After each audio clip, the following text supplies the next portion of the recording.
Good afternoon, sports fans. We're in Shoshoni, Wyoming at the Wrangler Field for the 1A nine-man semifinal matchup between the homestanding Shoshoni Wranglers and the visiting Wind River Cougars. Only the second time in the school's history that they have met in a championship quarterfinal or semifinal game.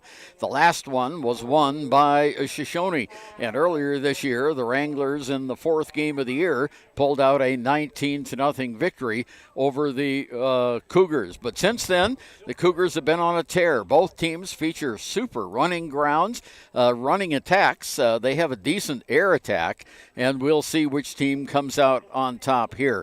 Well, just about an hour ago, we had a spectacular entry of the Wind River Cougar team, escorted by a Fremont County Sheriff's Office vehicle with lights and sirens, and about a convoy of 10 vehicles honking their horns like crazy as they followed the Cougars here in Shoshoni. Nice turnout so far. We got quite a few fans on the east side of the field, parked on the ridge above the football field. So I imagine maybe some of those folks will be listening in today. And they just gave the Cougars a big round of horn honking as they came out of their locker room. Joining me today, and there they go again. Thank you for that. Joining me today is Josh Henninger. And Josh, this is going to be a dogfight.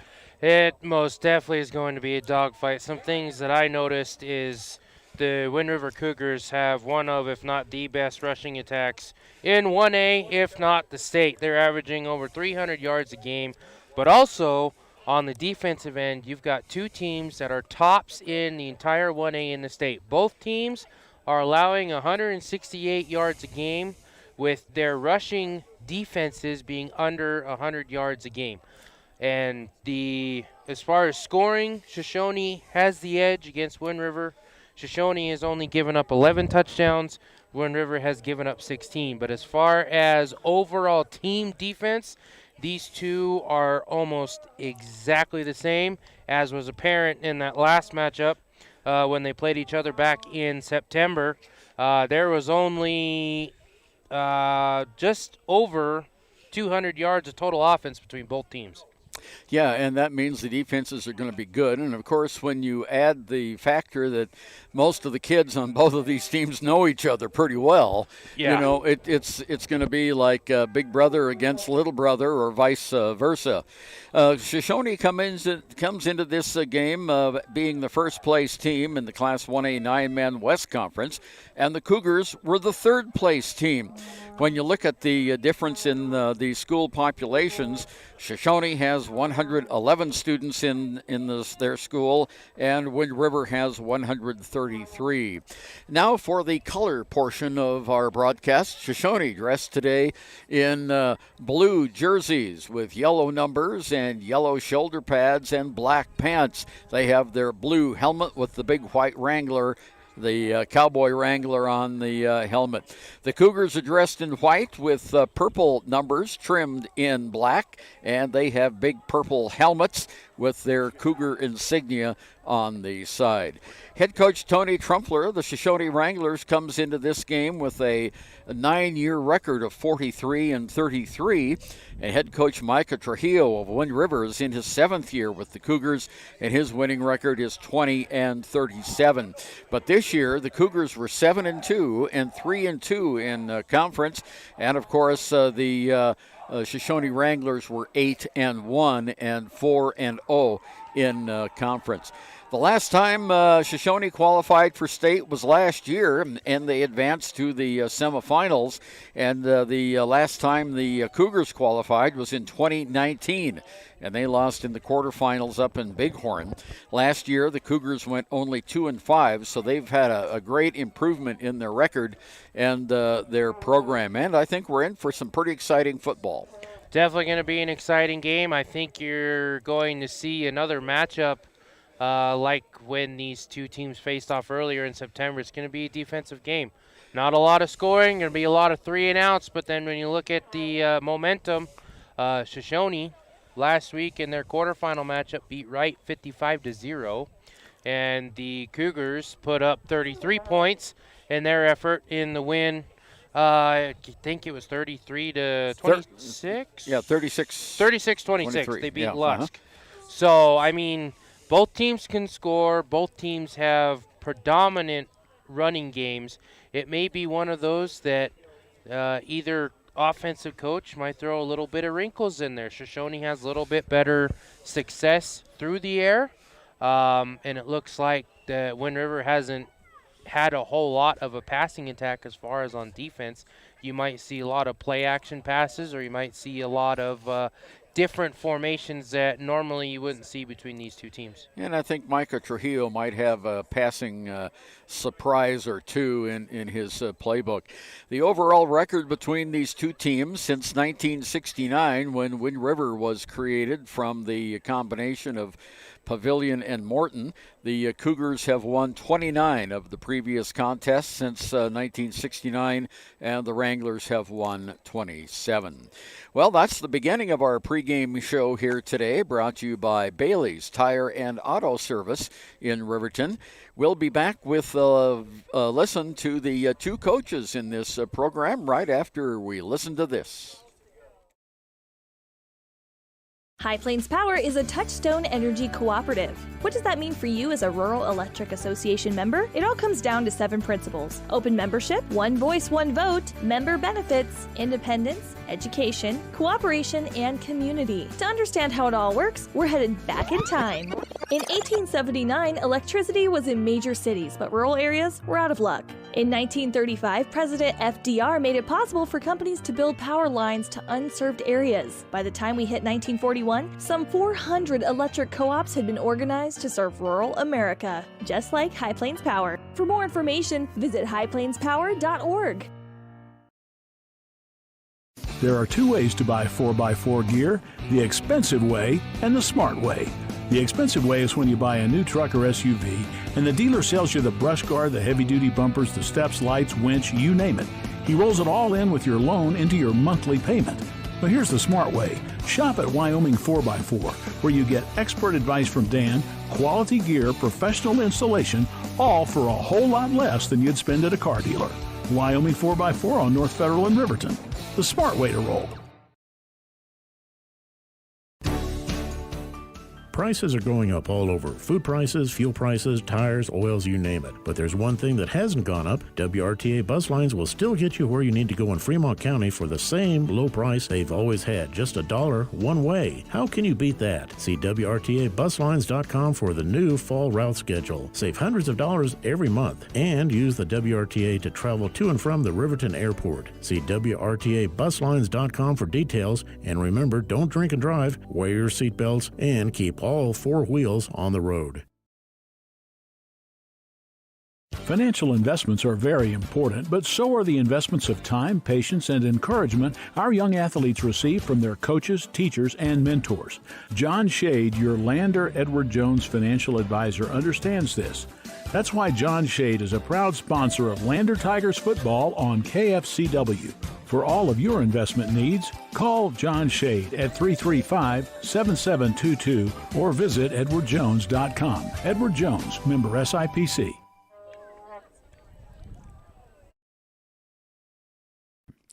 And with us now on the pregame show is Wind River head coach Micah Trujillo. And Coach, this is your best season so far. Yep, it definitely is the best that we've seen in quite some time around here. So it's a fun thing.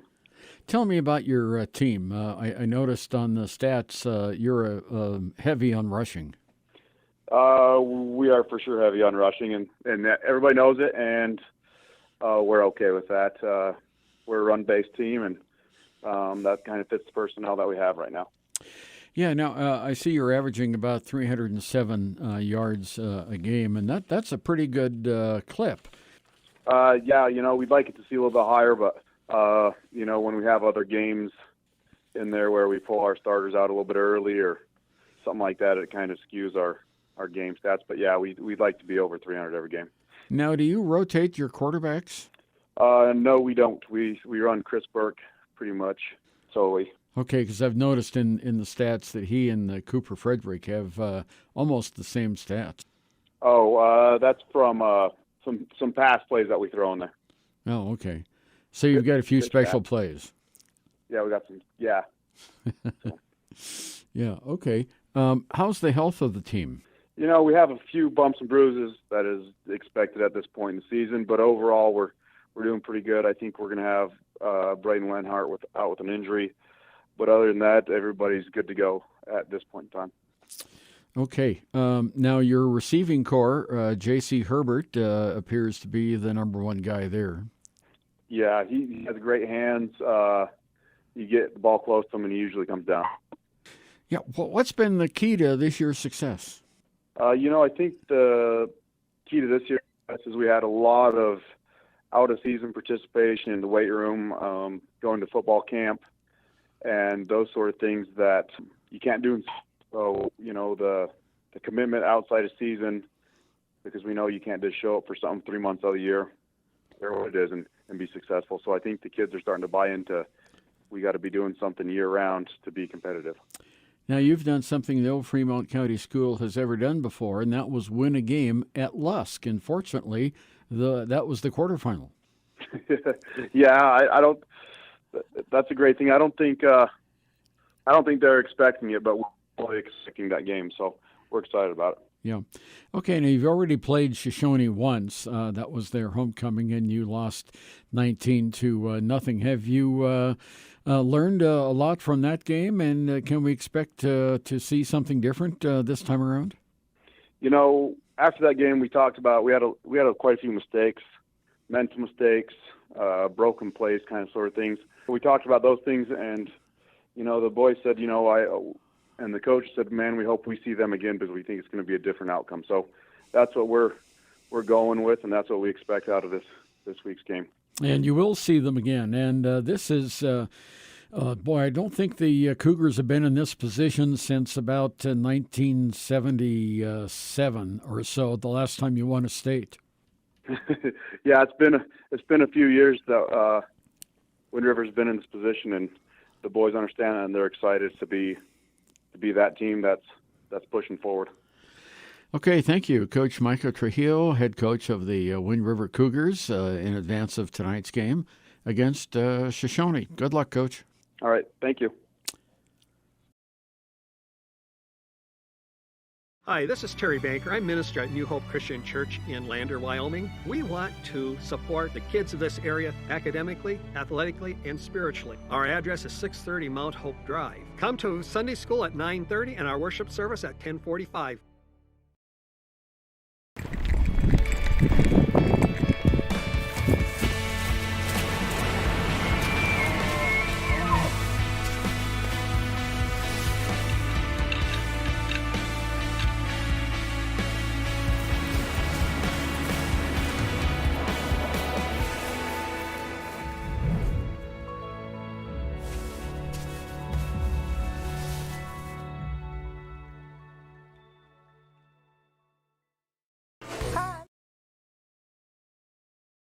With us now is Shoshoni head football coach Tony Trumpler, and must be pretty exciting around Shoshoni these days.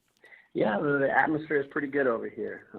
Had a pretty good season, and the boys are excited to keep playing, and so are we, and just looking forward to what comes next. Okay, and what comes next are the Wind River Cougars. You've already played them once. It was a low-scoring game the first time you shut them out. Do you expect anything different from the Cougars this time? Oh, yeah. I mean, that was early in the season.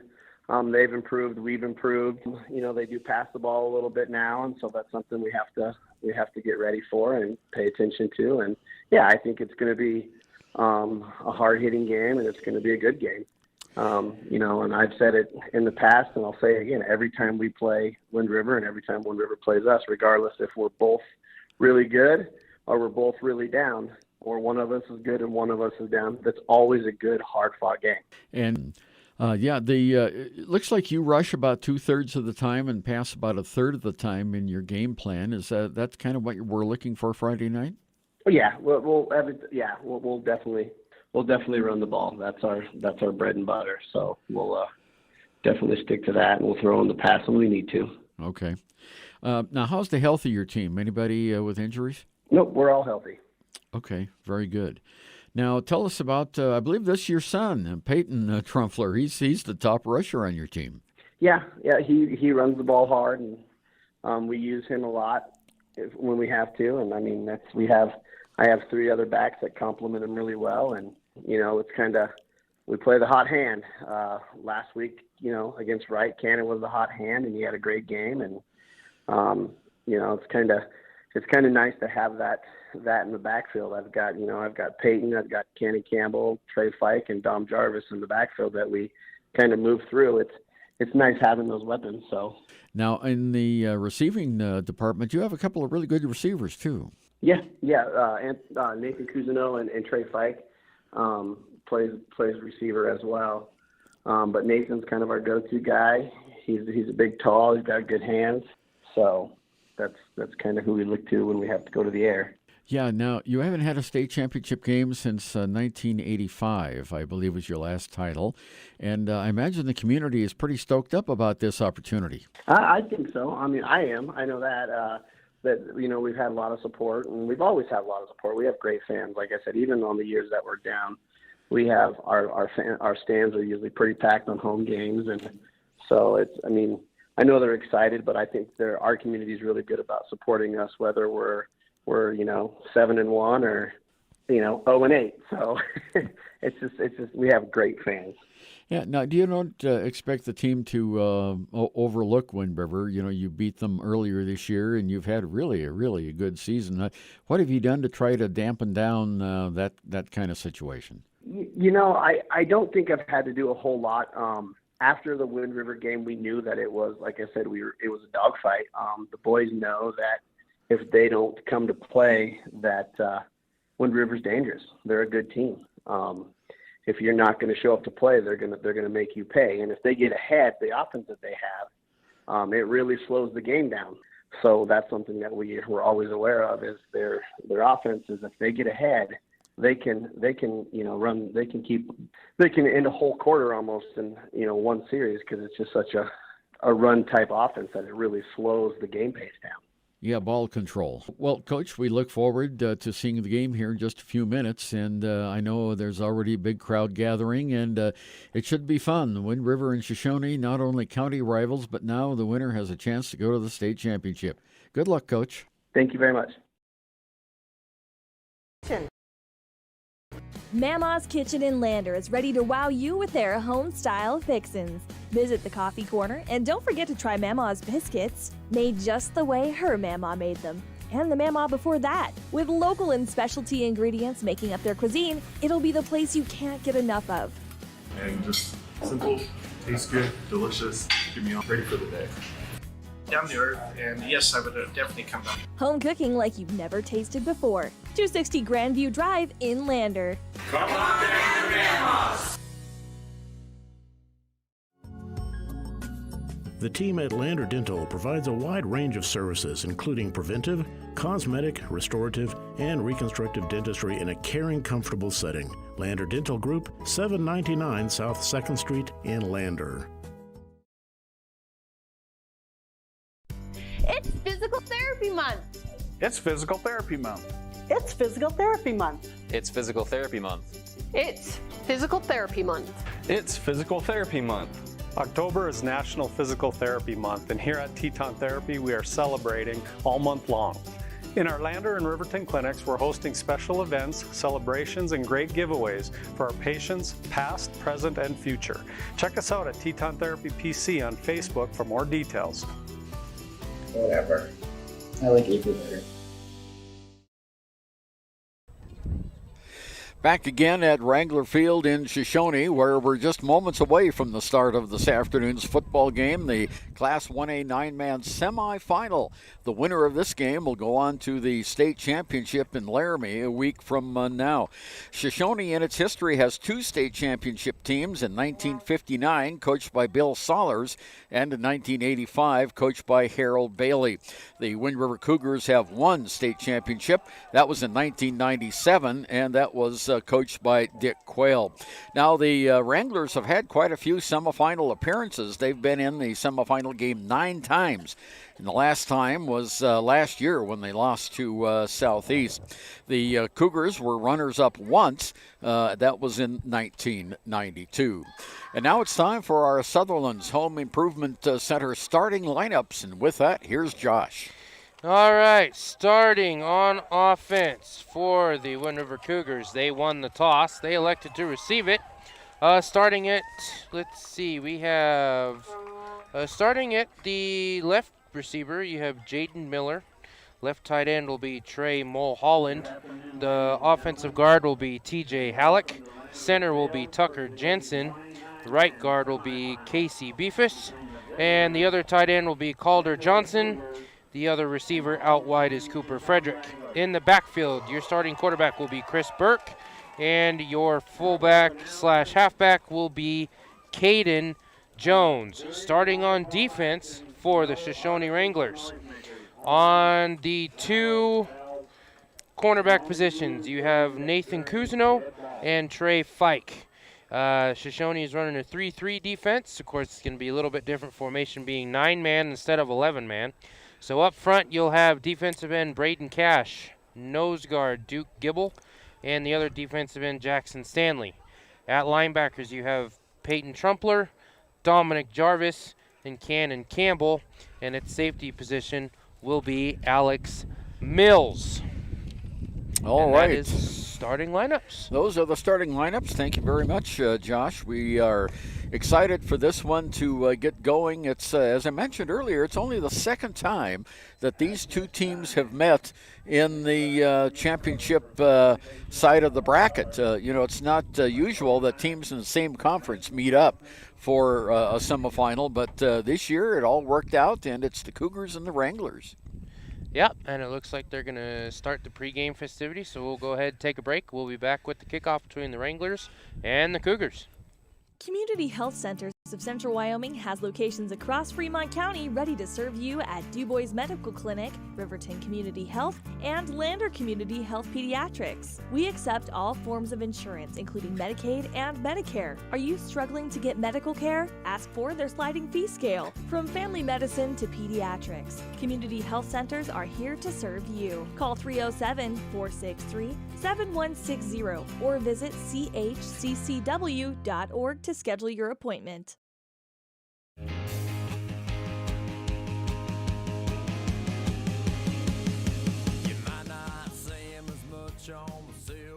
I'm Bo Clark, coach of the University of Wyoming rodeo team, reminding you that putting on a seatbelt doesn't take 8 seconds and it can save your life. Go Pokes, buckle up!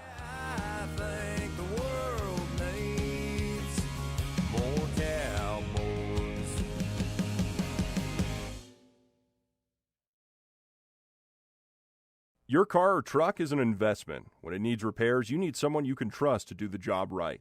Take it to Gunners Automotive. They repair all makes and models of cars and trucks, from oil changes to brakes, tires, and more. Gunners Automotive, 856-2288. In any sport, athletes face the chance of sustaining an injury. According to the Athletic Training Association, 90% of student athletes reported some sort of sports-related injury. What's more, is 54% report playing while injured. For various reasons, sports-related injuries are increasingly leaving our youth at risk of exposure to opioid-based pain medication. Fremont WhenTheGameSlowsDown.com is here to help navigate monitoring medication, social support, and suggestions on what to do when the game slows down. Brought to you by Fremont County Prevention Program. Central Wyoming College now offers Bachelor of Applied Science degrees in Early Childhood Education and Organizational Management and Leadership, with an emphasis in outdoor education, tribal leadership, or business and entrepreneurial leadership. CWC offers 3 ways to learn: online, virtual, and in person. Learn, grow, lead, and advance at Central Wyoming College. CWC is leading the way with expanded programs in the Bachelor of Applied Science degrees. Ever wonder why so many babies are delivered at Hot Springs Health in Thermopolis? Could it be the exceptional prenatal care offered by our providers? or our convenient family practice clinics located in Thermopolis, Warland, Basin, Shoshoni, and Riverton. Maybe it's our new OB suites with large jetted tub, or maybe it's the place where you know you can find all of this and more.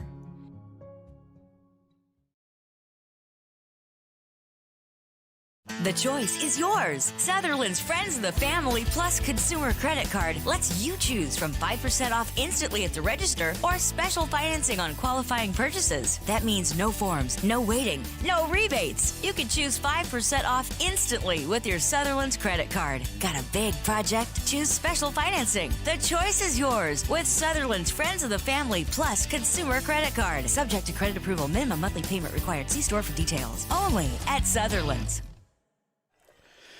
And the public address announcer is going over the starting lineups that Josh just gave you a few moments ago. The Cougars are being introduced now, coached by Micah Trujillo. It's his most successful year at Wind River with a 7-2 record this year, 3-2 in conference. And the hometown Shoshoni Wranglers looks like they've got a little barrier to run through over here. A big arch of blue and gold balloons and an under construction big paper sign there with the Wrangler logo in the middle of it, building for success. And the Wranglers will be coming out here just momentarily. I think they're going to do it right about now. Nice atmosphere here, Josh. Yeah, I haven't been out here since they redid the field and put in the new high school and everything. It looks good. Our broadcast, I guess you could call it a patio out front, is nice, keeping us away from the elements. It's not quite fully covered, but it's doing a good job blocking the wind and the sun. And it looks like a good field. It's great atmosphere, a lot of people in the stands. I think there's, I think we're just about even number of Shoshoni fans and Wind River fans. No surprise with this county playoff rival matchup, I guess you could say. Yeah, in the middle of the afternoon. It's a good one. Of course, we mentioned earlier that when Wind River arrived here a couple hours ago, that had a sheriff's department escort and a convoy of honking cars. About 10 vehicles came in and started to get this contest revved up, as they say. As Josh mentioned, the Wind River Cougars won the toss. They will receive, and they will defend the south goal, or the goal to our right, here at Wrangler Field. And the Wranglers will defend the north side of the goal. Field is in reasonably good condition. However, we did notice, Josh, and you pointed this out earlier, there's a couple of big divots right here on the left side of the 40-yard line. Yeah, one of the things you see with a lot of the high schools around here, especially in Wyoming, when they redo the field, they usually go to a turf one, just so it'll hold up a little bit better towards the end of the season when the snow comes in and things get colder. But they decided to stick with the natural grass field, and there is a couple of divots there right around midfield. You can see some brown patches where a lot of the plays are ran as usual, but I think overall, it looks like it's in good condition. No big hump in the middle of the field like Lander used to have. Yeah. So it looks like teams are lined up. Shoshoni's getting ready to kick it off, and we are getting ready to start this contest between the Wranglers and the Wind River Cougars here in the 1A semifinal matchup. We have Jaden Miller and Shamri Romero back for the Wind River Cougars, back about the 15-yard line, and set to kick it off for the Wranglers is Dom Jarvis. Jarvis approaches the ball at the 40-yard line. High kick. It's caught by the wind. Comes down. Romero has it. Romero has it at the 20-yard line. He tries to make a cut to the left side, doesn't make it, and really in there to make the tackle, Quentin Clark. Yeah, that was a good tackle there by Clark. He came in.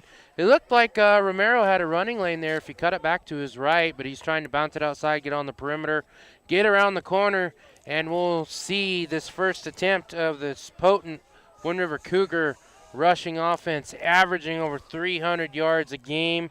Coach Trujillo was saying that even with that kind of production, he was hoping for it to be a little higher. Okay, the Cougars come up. Everyone is in tight in that running formation that they have. There's the first handoff, and it goes to Miller. Jaden Miller on the left-hand side on a rush, and he's down to the 25, 26-yard line before he's pulled down there. Looks like Nathan Cousineau on the tackle. Cousineau was able, and the whole Shoshoni Wrangler front six was able to do a good job of just extending the play towards the perimeter. They set the edge well, made sure there was no cutback lanes. Something that I will have to definitely get used to is this is my first 9-man game. Yes. I'll have to remember there's only 9 men and different formations associated with it. All right, back up under center is the quarterback, and long count here. There is the handoff, and it's going to be to Miller again. Miller tries to cut the near side, knocked down at the 25-yard line. Nice play that time, and good defensive pursuit, Josh. Another good job. The Wrangler defense definitely looks like they have a little bit of a size advantage against the Cougars, and they are able to set the edge again. No gain on that one. It was going to make it 3rd and 5, it looks like, 3rd and 6. And the Cougars kind of go in that full house set for the running attack. Miller's the shortest guy out there. There's a little shovel pass, goes to the right-hand side. We've got a first down for the Cougars and more up to the 40-yard line. That was just a great job by the quarterback for the Cougars, recognizing where the holes were at. The running back took it full steam ahead. His offensive lineman did a great job of giving him that running lane on the perimeter. That was Cooper Frederick that did the run. Yep, taking it out to the 40-yard line. Wind River gets their first down conversion of the game. Looks like they're having a little bit of issue getting the clock running again. The scoreboard clock. Okay, the Cougars don't change up much what's their offense, and Burke, the quarterback, takes a long drop. He's caught and pulled down, and the ball's taken away by Cousineau. No, it's not Cousineau. It is, who is that, 69? It looks like a 99. Touchdown. It looks like they took the ball away from the quarterback, Burke, and ran it all the way back to the end zone for the first touchdown of the game. I thought that was 69 that had that, or was it 99? That's going to be the big defensive end, the junior Jackson Stanley. Number 99 for the Shoshoni Wranglers, able to wrap up the Wind River quarterback, strip the ball as he's bringing him down, getting the strip sack, the fumble recovery, and a defensive touchdown, putting Shoshoni on the board. So Jackson Stanley gets the touchdown. Here's the point after, and it's no good. It's way off to the left-hand side. Coming in trying to make that kick was Alex Mills.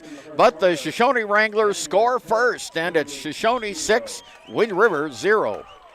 From the wide open spaces to the canyon near you, Wyoming.com is reaching more homes and businesses than ever before. For more than 25 years, we've aimed to provide the best internet and phone service to meet the needs of our customers all across the great state of Wyoming. Now it's getting even better. Wyoming.com, expanding to an area near you. Wyoming.com. We're out there.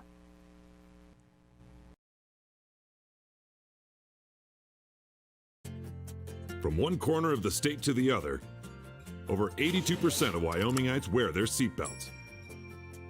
And to the 18% who don't, we say, let's buckle up for life, Wyoming. Welcome back to Shoshoni, Wyoming. Josh Henninger and Ernie Over with you here in the 1A semifinal matchup between the Shoshoni Wranglers, Wind River Cougars. Wind River had the momentum as they took the first possession, but it was quickly wiped by Jackson Stanley, the Wranglers returning the fumble for a touchdown. There's the kick by Jarvis. It looks like the wind caught it a little bit. Comes down to Miller at the 15-yard line. He's up to the 20, 25. He's got a little bit of a lane. He breaks one, breaks another. Nice tackle that time. Cannon Campbell came up, got him by the arm, and down he went. Campbell was the last line of defense for the Wranglers, and it looked like that the returner for the Wind River Cougars had he saw the lane. He cut back this time. Was it Jaden Miller that had that? Yeah, Jaden Miller on the return. Doing a little bit too much of a jump cut. Had he done a little bit more lateral move instead of jumping in the air, he probably would have been able to sidestep that tackle. The Wranglers take it to the house. Nice 20-yard return by Miller. Here's the handoff. Goes to Miller again. Miller fumbles the ball. Shoshoni recovers. Well, he was just turning the corner. He had one hand on the ball, and it happened right here in front of us. And officials haven't made it. Oh, they're going to call a second down. No, well, I tell you what, let's give Miller the wrestling award of the morning. He wrestled that ball away. We sure thought Shoshoni had it. It's a 1-yard gain, too. Yeah, it looked like the defender for the Wranglers was able to get his arm in there. Just good, clean tackle, stripping the ball away from Herbert. But luckily he was able to bring one hand down and keep the possession for the Cougars. Under center is the quarterback, Burke. There's the pitch, goes back. With it is Frederick. And Frederick Cooper, and he goes ahead for a couple of yards, Josh. The Wranglers are doing a good job so far. We mentioned it earlier in the pregame show. Both of these defenses are stout against the run, which is something that you wouldn't be surprised about with the offense being so stout on the run game. The Wranglers have given up less touchdowns, but so far the defense is the one that's put the only points on the board. Big third down play here for the Cougars. There's a pitch back to Frederick. Frederick's got it on the far side. That play was smoked out from the beginning. No, there's going to be a loss, a yard on the play. They tried to do a little razzle-dazzle back there and hand the ball off a couple of times, but Frederick went down. Yeah, it was good pursuit by the Wrangler defense. They looked like they were doing more of a contain by the defensive end and the linebackers, where instead of just rushing straight for the ball, they stay out to the outside, set that edge, and make sure they cover the cutbacks. Tried to do the triple option look with the double reverse. Didn't quite come out, as now the Cougars will be forced to punt. And back to punt is Miller. There's the kick. It's a low line drive. Bounces at the 35-yard line. Picked up right here by Trey Fike. Fike's got a lay-in on a flag. Goes down as he goes out at the 40. Looks like it's going to be... 2 flags go out. Ooh. 3 flags go out. Well, we might have a hold or something in the backfield and maybe a late hit out of bounds. Yeah, I'm not sure what happened there. It looked like there was a hold or a block in the back maybe. Back at about the 27. Then we've got 2 flags at the 40 where the returner went out of bounds. So I don't know if it was a late hit against the Cougars or what it was. It looks like there's a conference going on right about midfield with the referee crew right now. All right, here's the referee. We have a block in the back against Shoshoni and a personal foul against Wind River. So they're going to do what? They're going to leave it? No, they're going to move the football and mark off the first penalty against Shoshoni from the spot of the foul back at the 23-yard line, it looks like.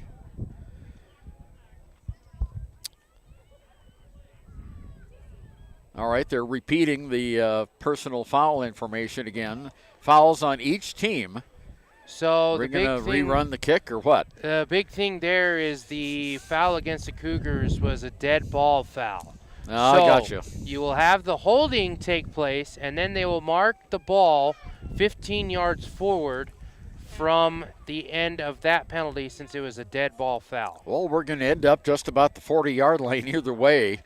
Now, there's the, I'm sorry. No, that's going the wrong way. Okay, so the penalty against the Wranglers goes back to the 17-yard line. Right. They're marking the holding penalty, or yeah. the block in the back. Now they're marking off the 15-yard dead ball foul. So it goes to the 33-yard line, and that's where the Shoshoni Wranglers will start for their first offensive series here in this game. And the quarterback coming out is Alex Mills. He's a junior quarterback. They're a full house look in the backfield. There's the handoff. Oh, the Cougars have that one smelled out and crushed behind the line of scrimmage. Miller was there. And also for the Cougars, Tucker Jensen. Looking like that Tucker Jensen is probably the biggest man on the field for either team. It's a tie between him and TJ Halleck as the 2 largest players. They did a good job just busting through that Shoshoni offensive line, getting in the backfield to be tackle for loss. Loss of 3 yards, 2nd and 13 for the Wranglers. Oh, they come out in a different formation now, and flags fly again. We might have motion here against Shoshoni. Yep, looks like a false start. A 7:26 to go in the first period of play. A fumble recovery for a touchdown from 26 yards is our only score. Shoshoni 6, Wind River nothing. And there's the motion penalty against the Shoshoni Wranglers, and that is their second penalty of the game. The first was for 15. This one is for 5. So the penalty moves it back to the 25-yard line, and that's where we'll go. And it'll be second down and about 18 yards to go. They come up to the line of scrimmage. Full house look in the backfield. In the shotgun. There's the handoff, goes to the second man through. It's a fake pass to Fike. Fike is upended, knocked down at the 32-yard line, well short of the original line of scrimmage. So it'll be a nice gain on the play, back from the 25 to the 20 or to the 32-yard line. 8-yard gain on the pass play. One of the things you don't want to do for either of these teams, both being a primarily full house set running offense, is you don't want to go behind the sticks. You don't want penalties and have a 3rd and long like the Wranglers have here. 3rd down, 11 yards to go. There's Fike. There's the pitch. Ooh. Almost bobbled. Goes over on the far side. Dom Jarvis. He's got a lane. Jarvis is all alone. Can they catch him? Yes, at the 20. And coming up and making that catch for the Cougars was Chambray Romero. Big first down gain. They ran that to the left side, and there was no one there to stop them. I'll tell you what, that play would not go nearly as far if it was not for a huge block by the pulling, let's see. It was he was pulled out from the backfield. Cannon Campbell for the Wranglers. He was an up man. He pulled to the left side. He had 2 huge blocks on the perimeter for the Wranglers. Nice 30-yard gain for that time. I called it Jarvis. It was actually Trumpler, Peyton Trumpler. There's another carry by Trumpler. He's the primary ball carrier for the Shoshoni Wranglers, and he powers forward for about 4 yards, gets down to the 15-yard line. And one of the things that you'll see the Wranglers do and the Cougars do as well, whichever team has the lead, is it's just going to be possession football. They're going to run it down your throat, either straight up the gut or do some counter plays or some zone plays to the outside. Maybe throw in some option in there as well, but keep possession of the ball as long as you can. There's a fumble. Wind River recovers in the backfield, and they're going to keep the clock going. And one of the officials says yes, keep it going. The other one says no. What, did Shoshoni recover that? Looks like they did, because they just motioned the chains and moved forward. Holy cow, I thought Wind River was on top of that one. It sure looked like it from here. I guess I better clean my glasses. I saw 2 purple and white players, and I did not see a Shoshoni player, but apparently whoever coughed up the ball was able to recover it. All right, it's down at the 6-yard line and be a gain of 10 yards on that last play by Trumpler. Here's the snap back. Trumpler hit at the line of scrimmage, knocked down, no gain. Nice play that time by J.C. Herbert on the defense. 4:40 to go, first period, 6-0 Shoshoni, and the Wranglers are knocking on the door once again. And with this 9-man set for both teams, the big thing is your offensive line, your defensive line are going to be the same. Both of them have 3 players. So when it comes down to the battle in the trenches and who can win that battle and push people back, that's where your play is going to go. Alex Mills in the gun. Handoff to Trumpler around the right side. Diving for the end zone. Touchdown, Shoshoni Wranglers. Trumpler was able to take that one on the outside zone play, just on the carry. His fullback that was in front of him was able to get the block on the edge rusher. Gets him up to the 2nd level, and he's able to put the ball in for a score, as Shoshoni will now take a 12-0 lead with the ensuing PAT attempt. Here's the snap. The kick is blocked. Boy, that was bad. His foot must have hit the ground beforehand, Josh. Yeah, I'm not sure what happened there. It didn't even make it past the line of scrimmage in the air. Maybe that was also not best timing of shooting the cannon on the other side of the field. But yeah, looks like, especially kicking into the wind, it might be something we'll have to look forward to and keep track of further down in the game if it becomes a one-possession game. Doesn't look like Shoshoni has a very good kicking. Well, right off the bat, it's 12-0 Shoshoni. We're still in the first quarter, 4:12 to go. Wranglers had a fumble recovery for a touchdown, and now they've driven the ball. They started at their own 33-yard line, a 67-yard drive, and Josh, they did that in 7 plays. They were just methodical in their plays. There was that fumble that was given up. I believe it was Cannon Campbell that had it punched out of his hands down inside the red zone. Luckily, he was able to recover it and save that possession. Shoshoni took advantage and made sure to put more points on the board. Dom Jarvis to kick it off.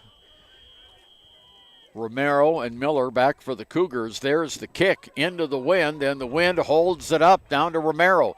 Romero at the 15-yard line. He makes a juke to the 20. He's at the 25, and he's pulled down right there and making that stop for Shoshoni. Dom Jarvis, the kicker. Yeah, kicker making his way down there and getting the tackle. Looks like there's some laundry on the field again. See what's going on with that one. But the returner for the Cougars, he had the lane. He was being a little bit too cautious. Had he gone through there instead of sidestepping and just hitting that hole as soon as he saw it, he would definitely still be running towards the end zone. And it's a penalty against Shoshoni. And the flag is down at the 28-yard line, so they're going to mark it off from the spot of the foul. It's a personal foul against the Wranglers. Not sure what kind of personal foul, but that, Josh, is their 3rd penalty of the game, and they now have 35 yards in penalties. Wow. Yeah, it looked like that was a 5-yard face mask. Okay, 5-yard face mask. Couldn't tell if it was a face mask or a holding call. His motions are almost similar on both of those. Like we talked about, penalties. You can't be doing it to give the other team free yards, and you can't be forcing your own team to be behind the sticks. Chris Buck under the center for the Cougars. Man in motion, flag, penalty, Wind River, and they've got a jump there. That looked like false start offense, everybody but the center on Cougars on that one. I think somebody was mixed up on what the snap count was on that one. Yeah, so the football is moved back to the 30-yard line on the penalty, where it will be first down, 15 yards to go for Wind River. Hash mark on the near side of the field. They come in all bunched up together in that running formation they have. There's the snap, and the handoff goes on the near side. Frederick has it. Frederick back up original line of scrimmage, maybe another yard on the play before he's pulled down. The biggest thing that the Shoshoni defense has to worry about is the quarterback for the Cougars that has been in. I believe it's Jaden Miller, number 11, that's been up there. He is by far the smallest guy on the field. Yeah, he's only 5'5". Yeah, Miller under center. Matter of fact, I can hardly see him there. There's the snap. The handoff goes on the near side. And not too much yardage that time, Josh, as Shoshoni's middle plugged up the hole. Yeah, that was a good form tackle, combination tackle, and luckily the defenders didn't go in up top and down low at the same time, or else that would have been a penalty. J.C. Herbert carried that. Sorry, Josh. Yeah, it's good form tackle. Got the running back up off his feet. Drove him down for no gain after that, so it'll be a 3rd and 5 for the Cougars. All right, big 3rd down play here for the Cougars. There's the handoff, and it goes straight up the middle of the gut, carrying the football, and he's swarmed under for not much gain. And let's see if I can figure out who that is. And J.C. Herbert. That's number 10. Yeah, Frederick Cooper. Cooper Frederick. And we have a 4th down play now, as that only gained 1 yard. The Wind River formation, they bunch together so tight, it's hard to see who has the football, even with the glasses on them. There's the try for first down. It's not going to make it. Shoshoni's going to hold. And going ahead was Miller. Miller didn't make it. He only made a yard on the play to the 43, or 2 yards to the 43. So it'll be a loss on downs. And Shoshoni takes over inside Wind River territory. I'm not quite sure why you would go with a quarterback sneak from more than 3 yards out. If it was 4th and short, totally understand that. But with already having Jaden Miller being the smallest guy on the team, and you've got a perfect matchup 3-on-3 where it looks like Shoshoni's Upman has had the advantage so far. That's questionable play call.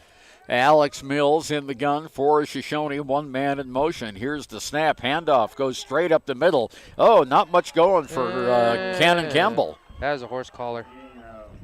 And no flag, though. Definitely fell a little awkwardly on that one. Luckily for Campbell, he's able to bounce back up, and looks like he's okay. But I tell you what, this Wind River Cougar defense, they swarm. They come in from all sorts of different angles with that 3-3 set.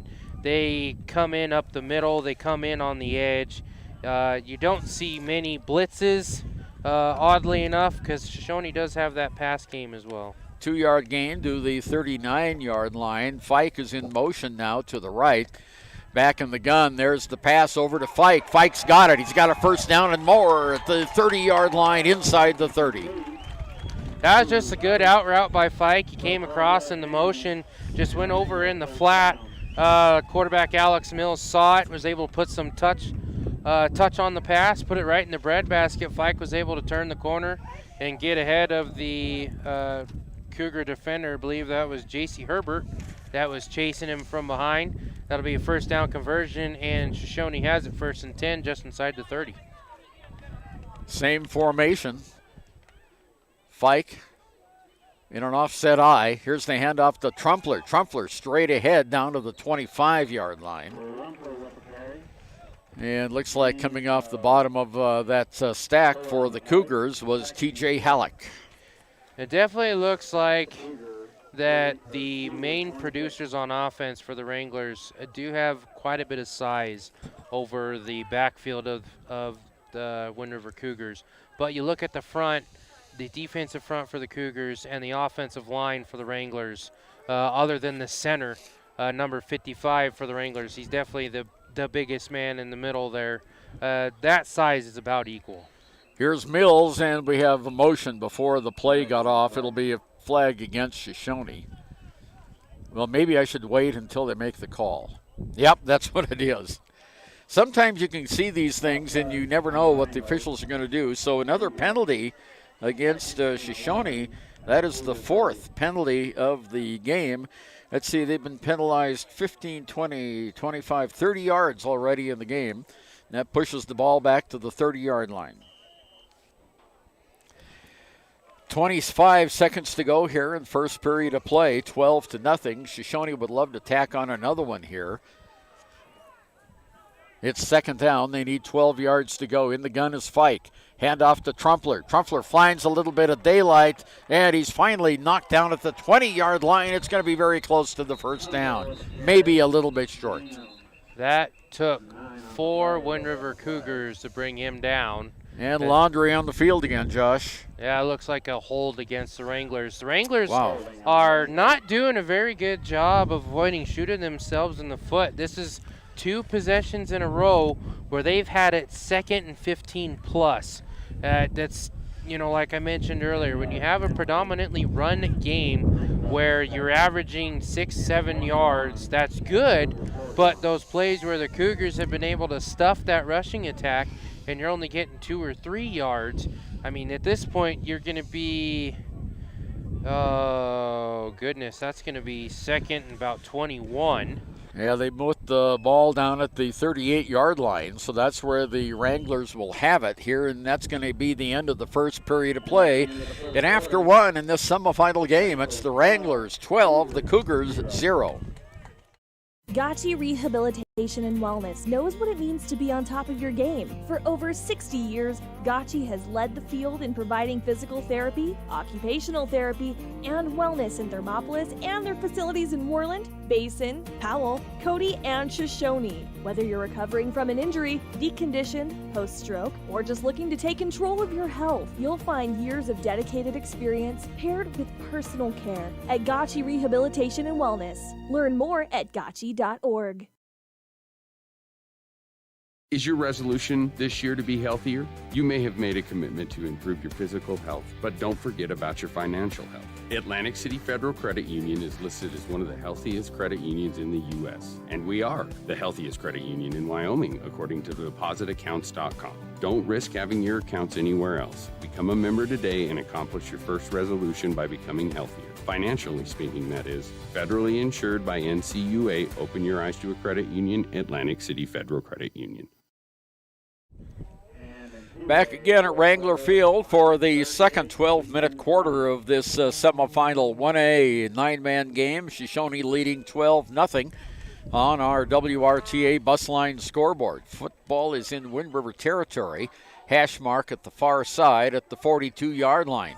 And Shoshoni has it second and Wind River Canyon. Long way to go. They've had 5 penalties in the game so far, Josh. As you mentioned, they're really shooting themselves in the foot. Okay, Wranglers come up to the line of scrimmage in that offset eye. Here's Mills. He's going to take it. Now he throws it behind him to Peyton Trumpler. Trumpler breaks away. He's at the 10, the 15, and he's down at the 2-yard line on a tackle by Jaden Miller.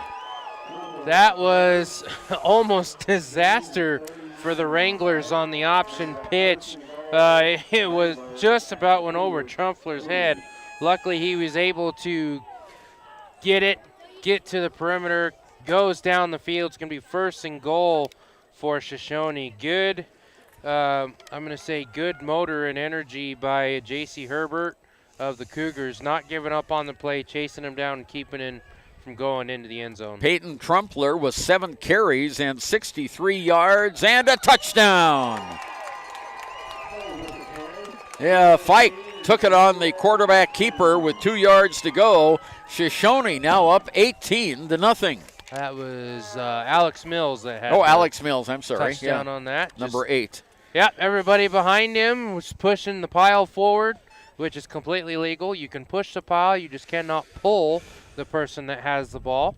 And that will put Shoshoni up 3 scores already here in the first half. 18-0, and it looks like they may be lining up for 2-point conversion. Well, their 2 kicks have not worked, and so they are. They've got Twins out on the right side, a single receiver out on the left in the gun. Fike rolls to his right, looks to his left, scrambling now for his life. He's going to run it in, and he scores. 2-point conversion. Yeah, Mills did a good job there, looking to his right. Option wasn't there. Looked to his left. Option wasn't there as well, and the receiver, Dom Jarvis, was over there, saw that he was scrambling, was able to kind of set a pick against the defender, didn't hold him, didn't get in his way where it was be an obstruction penalty, gave Mills a good lane, and that one was another losing my words here. Conversion was successful. There we go. All right. Shoshoni will take the lead 20-0. And that was a 63-yard drive in 7 plays. Their touchdown just before that was 67 yards and 7 plays. So the Wranglers are using the ground game very effectively, and Wind River needs to respond here, or this game could be over before you know it. And Shoshoni already has more points just after the first quarter than they did in the last matchup between these two teams that finished 19-0. All right, it's Dom Jarvis to kick it off from the 40, and we have Chambry Romero and J.C. Herbert back for the Cougars to receive the kick. They're back at the 15-yard line. Jarvis will be kicking with the wind. There's the snap, high end-over-end kick, and it's going to go out of the end zone. That'll be a touchback. Boy, the wind aided that one, didn't it? Yeah, it makes a bit of difference when you've got about a 10, 15-mile-an-hour wind when you're kicking against it as opposed to kicking with it in the same direction that the ball is going. I mean, the first couple kicks by Jarvis, they were landing at between the 15 and 20-yard line. That one almost went through the goalpost to the back of the end zone. Interestingly enough, Josh, in that first period of play, Shoshoni ran 11 plays from scrimmage and Wind River 12, and we have a 3-touchdown lead. Got started by that fumble return by Jackson Stanley. Okay, Cougars come up. Everyone in tight. Under center is the quarterback, Miller. Now it goes on the near side. Here's a pass. No, incomplete. Well, let's see. They changed quarterbacks again. That was Cooper Frederick. Yeah, Cooper Frederick in there. Obviously, he's the one that maybe has a little bit of a stronger arm.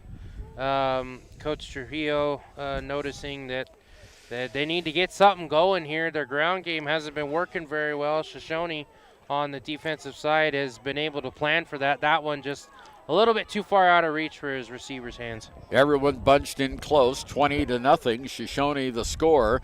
Here's the handoff, goes to the first man through, and that is Frederick. He kept it himself, and he gets a little bit of yardage. Looks like about 3 yards out to the 23-yard line. He made a good cut, cutting back to the middle. He saw that his lane to the outside wasn't there. Did a spin move to get through the defensive lineman, but the linebacker was able to come up and surround him, make sure he didn't go any further. Be 3rd and 7 for the Cougars. Big play here for Wind River. If they want to get a sustained drive going, it has to happen on this play. Everyone in tight. Man in motion is Frederick. Tip to Frederick, and they give it back on a pass on the lateral in the backfield to J.C. Herbert. He gets a few yards, but he's going to be about a yard short of the first down to the 29-yard line. It looks like that was that same double reverse play that they tried to run earlier that didn't go so well. This time they're able to get their block set up, and they're able to sell it a little bit better with the fake. Herbert was able to find a lane to go through on the far side. So this will be a little bit, I don't know, not quite the gray area. It's going to be 4th and short. They are kind of deep in their own territory. You do have the wind blowing against you. Looks like the Cougars will be lining up to punt. Twins on either side. Miller back to punt. There's the kick. It's a sidewinder, caught in the wind, bounces and out of bounds at the 40-yard line. That's where Shoshone will start. Big thing, too, having Miller being the punter is he is significantly shorter than most everybody else on the front there. You won't have to get much pressure. So far, his punts have come off as line drive punts.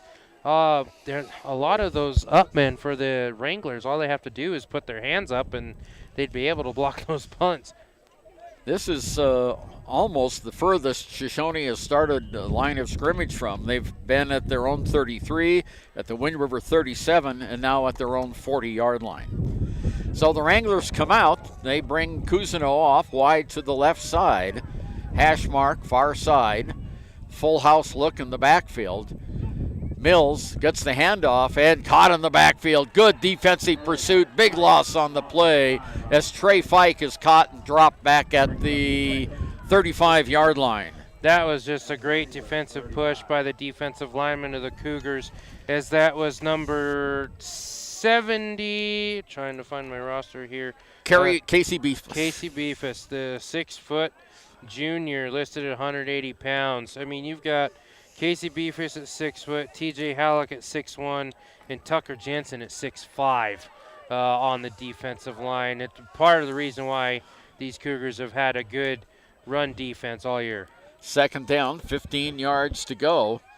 2 men in the backfield. Fike rolls to his right side. There's a pass to Trey Fike. Good for the first down, and he slides at the Cougar 45. They're going to mark him down at the 43. That was almost another horse collar tackle by the Cougar defender that was chasing him out of the backfield. Again, the Wranglers doing a good job when they're setting up the pass. They're having their quarterback roll out to the right. Mills doing a good job keeping his eyes downfield, but also seeing where the pressure's coming from and making sure that he's able to move away from it, find his receivers out in the flat, and receivers doing a good job is turning it upfield, giving them plenty of yardage on the run after the catch. 1st and 10 at the 43. There's the snap. Mills doesn't hand it off and is caught at the 40. Right at the 40-yard line. Nice defensive pursuit that time. J.C. Herbert comes in for the stop.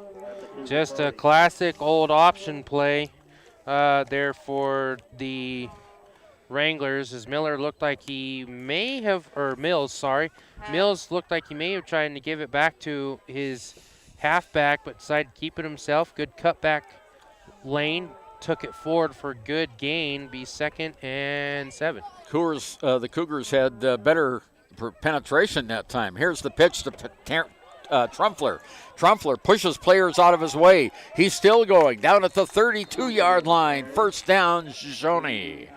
Peyton Trumpler, they don't have his height and weight listed on the roster that they gave us, but he is leaps and bounds the tallest running back for the Wranglers. He did a good job finding a good lane, following his blocks, and then when it was the one-on-one with the defenders, he just pushed them out of the way, looking like Jerome Bettis running down the field, getting a first down. 8 carries, 71 yards for Trumpler so far in the gun. There's the handoff to Trumpler again. He powers his way ahead. Good gain on this play, about 6-7 yards.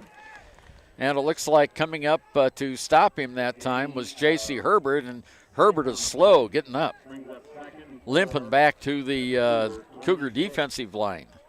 Yeah, looks like he may have gotten his ankle twisted a little bit on his way down to the turf on that tackle.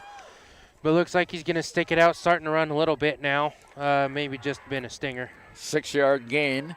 There's the snap. Handoff to Trumpler. He finds the lane. He's got a first down to the 20-yard line. Now they're going to mark him at the 21. Yeah, going to be close. Looks like your side judge far side is just a bit short on that one, so make it third and less than a yard for Trumpler. Boy, they moved that ball back about a yard after the initial spot. So we're going to call it the 23, so it'll be a 3-yard gain by Trumpler. Now 80 yards in the game on 10 carries, 8 yards a carry. That's not too bad.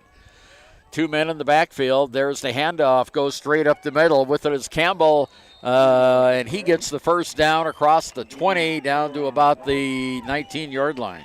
The biggest thing that you're going to have with both of these teams is they both run the full house set where you have 3 people in the backfield other than the quarterback. That gives you a lot of options to hand the ball off to several people, and as long as everybody's contributing, then that offense is going to be successful. And so far with Trumpler and Campbell, they're doing just that. 6:15 to go in the first half. Trumpler with the carry on the right-hand side. Almost pulled down behind the line, but he gets away. He's still going inside the 15-yard line down to the 14. Trumpler broke another 3 tackles on that one. Good gain on first down, something that the Wranglers are doing better now as they're having rushes on first and second down and stay ahead of the sticks instead of getting those formation penalties, putting them behind. And they're just keeping it on schedule as this clock is running down quickly. 5:40 left in the second quarter. Second down for the Wranglers at the 15-yard line. There's the handoff to Trumpler. No, I'm sorry, that is Cannon Campbell. And he goes down to the 12-yard line. So they're going to give him 2 yards on the play. That's his third carry in the game, and he has 8 yards on 3 carries.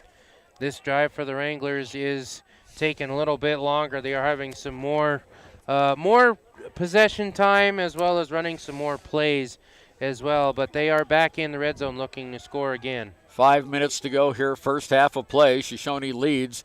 Mills looks like he wanted to hand it off. He gave it to Peyton Trumpler, and the ball squirted out. And Cougars recover. Underneath that pass is J.C. Herbert with the recovery. Well, you could see that happening. Peyton never got the handoff, and the ball just squirted ahead of him on the ground. No, Alex Mills he needs to be more decisive on those option plays.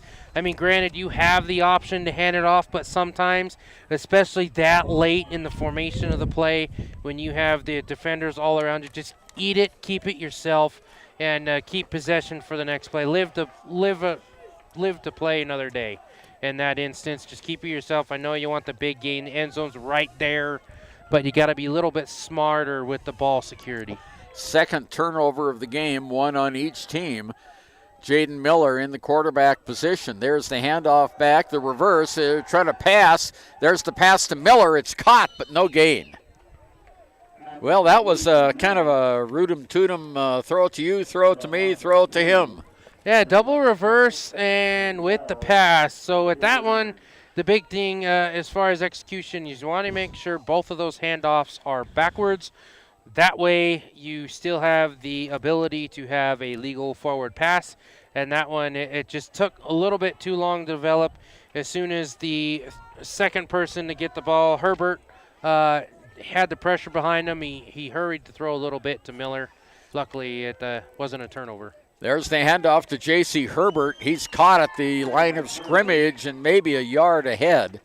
Tell you what, Josh, the Shoshone defense is up for the task. They definitely knew what they were going up against this Wind River team. They shut them down in the last game when they played against each other. I believe that they only had 88 yards on 43 attempts in that matchup in September. And right now they have 41 yards in the game, Wind River. There's Miller. Whistle, motion before the play, I believe. Either that or it's an offside against Shoshone. And we have offside against Shoshone, so, geez, that is the sixth penalty against the Wranglers here in the first half. Cougars have been whistled once, so they're going to mark it off from the 9-yard line, and they're going to go up to the 14. So that will give the ball to the Cougars at the 14-yard line. It'll be third down, 7 yards to go. Here's a big play for Wind River if they want to get back in this game. And we have motion, and they're going to lose the 5 yards they just got. Second penalty on the Cougars for motion in the line, just a little bit too anxious. Yeah, for some reason, it almost looked like it was Miller that went off sides. Almost like he misunderstood what the snap count was or forgot what it was. But it was definitely everybody was pointing at him as the one that moved first.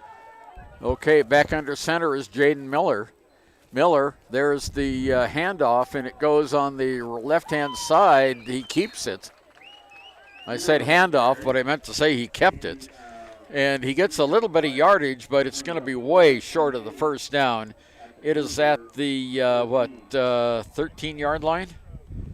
Yeah, it looks like it was a gain of 3, so to make it 4th and 7.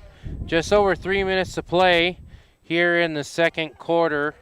Looks like the Cougars will probably line up to punt this one away since they are deep in their own territory and give this back to the Wranglers with good field position here at the end of the first half. Trey Fike is in Cougar territory at the 45. It's a fake.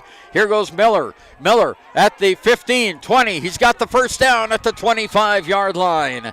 Well, our first trick play today, a fake punt, and Jaden Miller gets it to the 25 for the first down. 12-yard gain by the Cougars. That was a great read by Miller. I'm not sure if that's what it was called from the get-go, but he looked to the near side, saw that everybody was dropping back in coverage for the Wranglers, and was able to make the one-man miss that did catch him running out of the backfield late. Was able to get enough for a first down. Cougars still have the ball, 1st and 10, 25. 2:38 to go here. First half, they trail by 3 touchdowns. Miller keeps it again on the far side. He gets about 5 yards before he's finally wrestled to the ground just across the 25-yard line, or the 30-yard line. Miller is one of those players that definitely has no quit. Looked like he was wrapped up. Being a smaller player, you'd think he'd go down as soon as there's any contact. Nope, lower center of gravity. He's able to spin around, get out of the first tackle that was attempted by Fike, and then he was brought down eventually by, I believe it was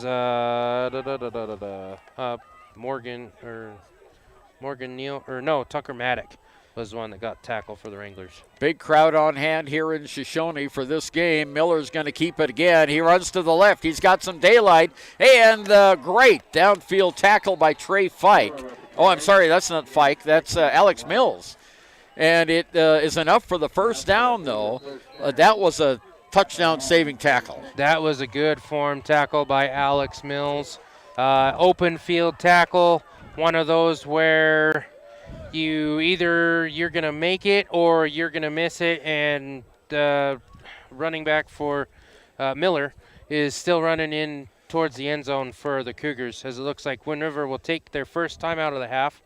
It's 1:42 left in the first half, and Ernie, we talked about it, that Wind River had a dominant ground game, averaging over 300 yards a game just on the ground, and they definitely have not had any sort of momentum so far against this Wrangler defense. Well, that Wrangler defense has been up. The front three there are large guys, and they've been able to block most of the holes that the Cougars are trying to open. And the Cougars have only had like 3 outside plays this game. They try to run up the middle of the field, and so far it hasn't worked for them. Yeah, they haven't had a lot of success on the outside plays. They haven't had a lot of success on their double reverses and outside zone runs. Majority of the yardage has been Miller keeping it himself, and there only has been, 2 or 3 pass attempts, if that, for the Cougars, whereas I believe almost one pass attempt, and almost every single attempt that the Wranglers have made, although it has only been a handful as well, have been completed for good yardage. Yeah, they have 3 for 3 in the passing department. Well, one of the Cougars was sent off the field. That was Casey Beefus for an equipment issue. And he's being replaced in the lineup by Tucker Jensen. And now another timeout for the Cougars. So 2 timeouts in a row here with 1:42 to go. Halloween is a lot of fun. Who doesn't enjoy seeing kids on a candy hunt? But while you're driving the kids around town, remember to focus on safety. Watch out for youngsters who may dart into your path without warning. Be extra careful around pedestrians, and always be sure that you and everyone in your vehicle wears a seatbelt. And if you're on foot this Halloween, be sure to wear bright, reflective clothing to be extra visible. This message is brought to you by Buckle Up for Life, Wyoming.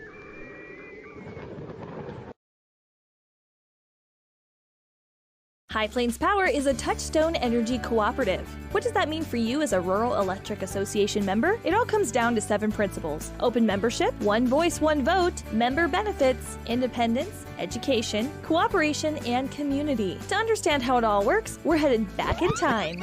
In 1879, electricity was in major cities, but High Plains Power is a Touchstone Energy cooperative. Trips or double receivers on both sides. Miller keeps it. He's caught in the backfield and pulled down for a 2-yard loss. He was looking downfield, but there was excellent coverage by the Wranglers downfield.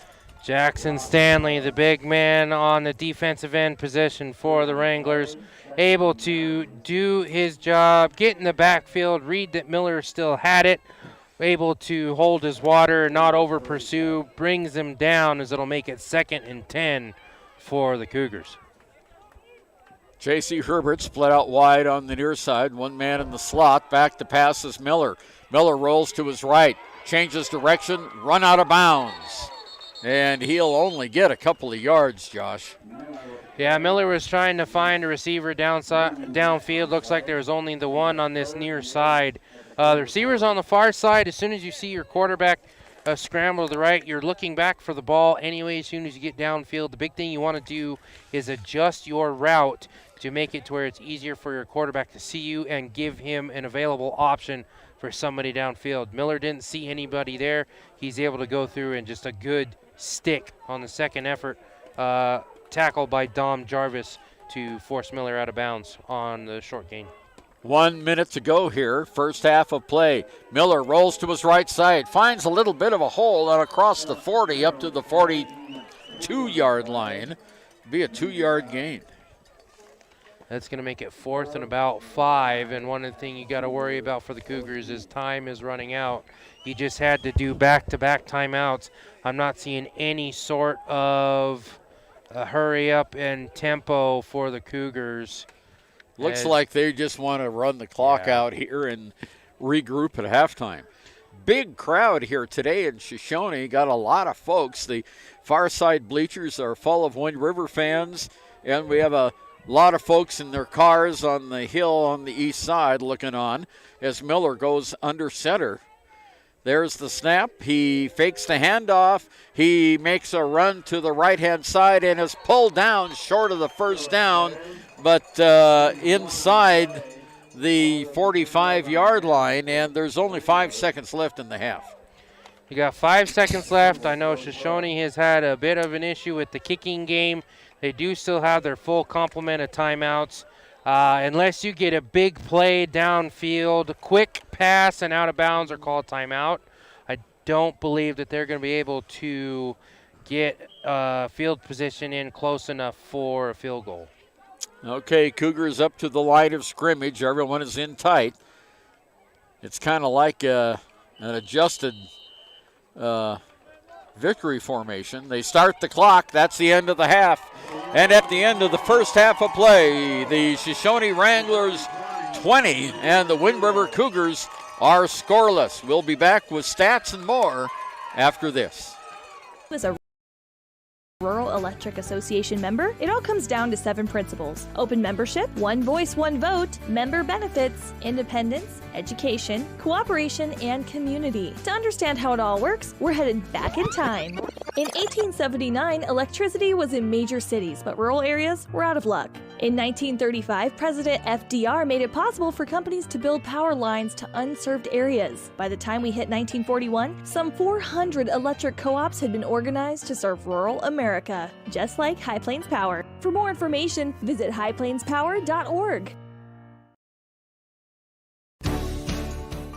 Prices are going up all over. Food prices, fuel prices, tires, oils, you name it. But there's one thing that hasn't gone up. WRTA bus lines will still get you where you need to go in Fremont County for the same low price they've always had. Just $1 one way. How can you beat that? See WRTAbuslines.com for the new fall route schedule. Save hundreds of dollars every month and use the WRTA to travel to and from the Riverton Airport. See WRTAbuslines.com for details. And remember, don't drink and drive, wear your seatbelts, and keep all 4 wheels on the road.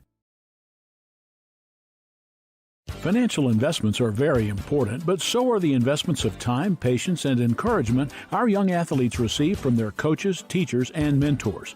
John Shade, your Lander Edward Jones financial advisor, understands this. That's why John Shade is a proud sponsor of Lander Tigers football on KFCW. For all of your investment needs, call John Shade at 335-7722 or visit edwardjones.com. Edward Jones, member SIPC. Hi, this is Terry Banker. I'm minister at New Hope Christian Church in Lander, Wyoming. We want to support the kids of this area academically, athletically, and spiritually. Our address is 630 Mount Hope Drive. Come to Sunday school at 9:30 and our worship service at 10:45.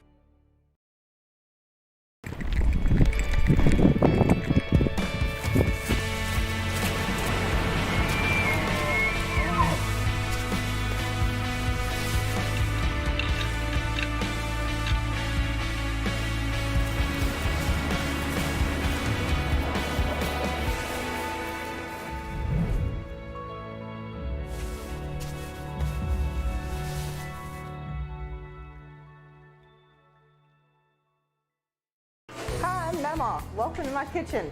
Mama's Kitchen in Lander is ready to wow you with their home-style fixins.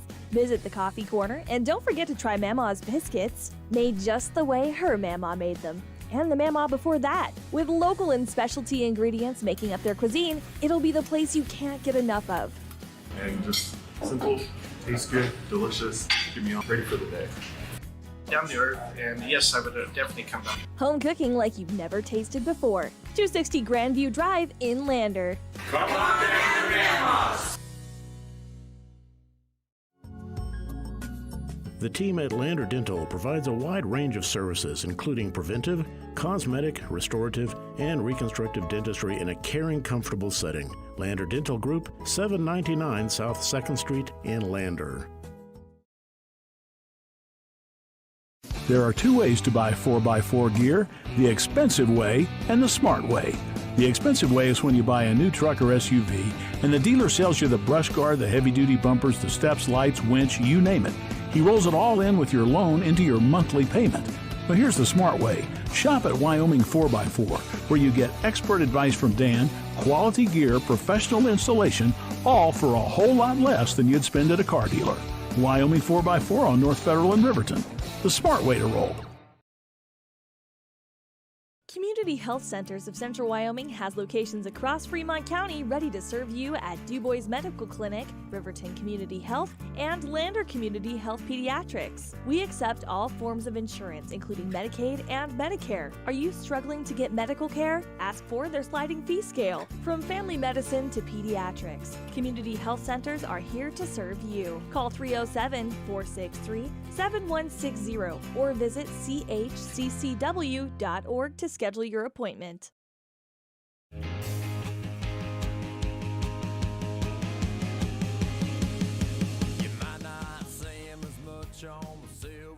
I'm Bo Clark, coach of the University of Wyoming rodeo team, reminding you that putting on a seatbelt doesn't take 8 seconds and it can save your life. Go Pokes, buckle up.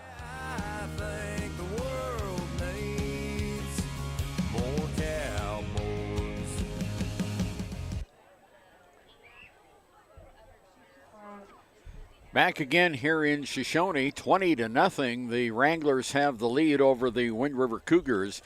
And taking a look at the statistics that we have here this morning, the Cougars have been just on the ground, only 77 yards. We had a total of 3 carries for 41 yards for Jaden Miller. J.C. Herbert had 3 carries for 12 yards. And Cooper Frederick had 7 carries for 24 yards. That adds up to 77 yards on the ground. 20 yards in returns for 97 total offense here for the Cougars in the first half of play. They had 0 yards through the ground. Through the air. As a matter of fact, minus 1 yard through the air. On the other hand, for the Shoshone Wranglers, they've done much better on the ground. Mills has run the ball once for 3 yards. Campbell has run the ball 3 times for 8 yards. Peyton Trumpler has run the ball a total of 11 times for 85 yards. And then Fike has run the ball, Trey Fike, once for -5 yards. He got caught. And that for Shoshone then is 91 yards on the ground. And in the passing department, Shoshone has a total of 50 yards. Mills is 3 for 3 in the passing department. Cade Fike has been his most popular receiver as he has receptions of 8, 20, and 22 yards, total of 42 yards passing for the Shoshone Wranglers. So that's 141 yards total offense for the Wranglers and 97 yards. Not that far apart, but the Shoshone Wranglers were opportunistic, Josh. They had that first half fumble recovery that Stanley returned 26 yards for a touchdown, and then their defense has been really tough. And the big thing, too, is the Wranglers have been getting the ball in short field position. 3 out of the 5 possessions they had, they started in Wind River side of the field.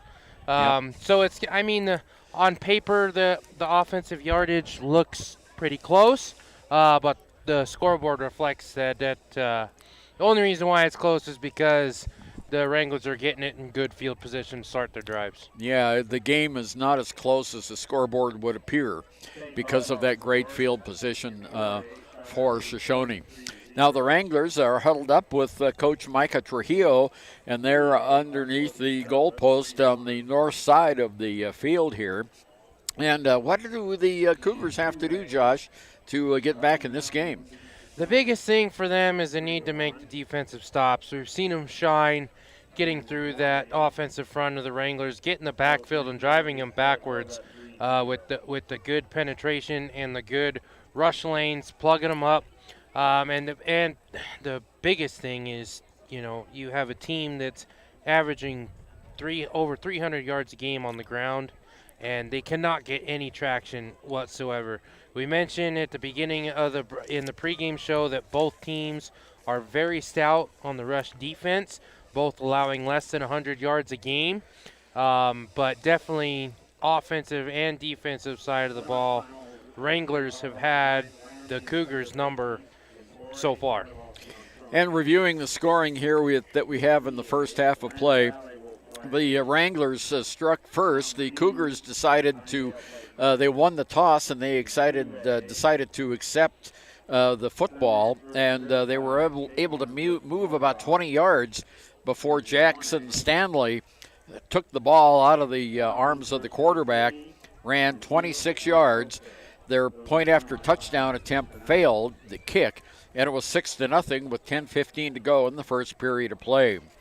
And then just about 6 minutes later, Peyton Trumpler rambled in from 6 yards out. The PAT failed again. That was a 7-play, 67-yard drive, and Wranglers were up 12-0.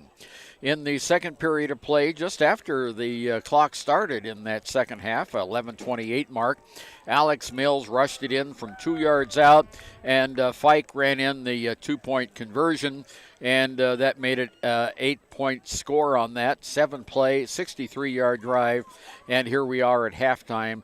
Shoshoni 20 and the Wind River Cougars nothing. We'll be back after this.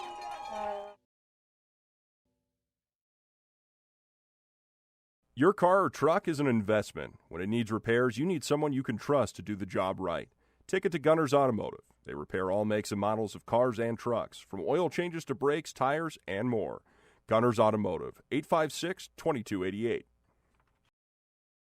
In any sport, athletes face the chance of sustaining an injury. According to the Athletic Training Association, 90% of student athletes reported some sort of sports-related injury. What's more is 54% report playing while injured.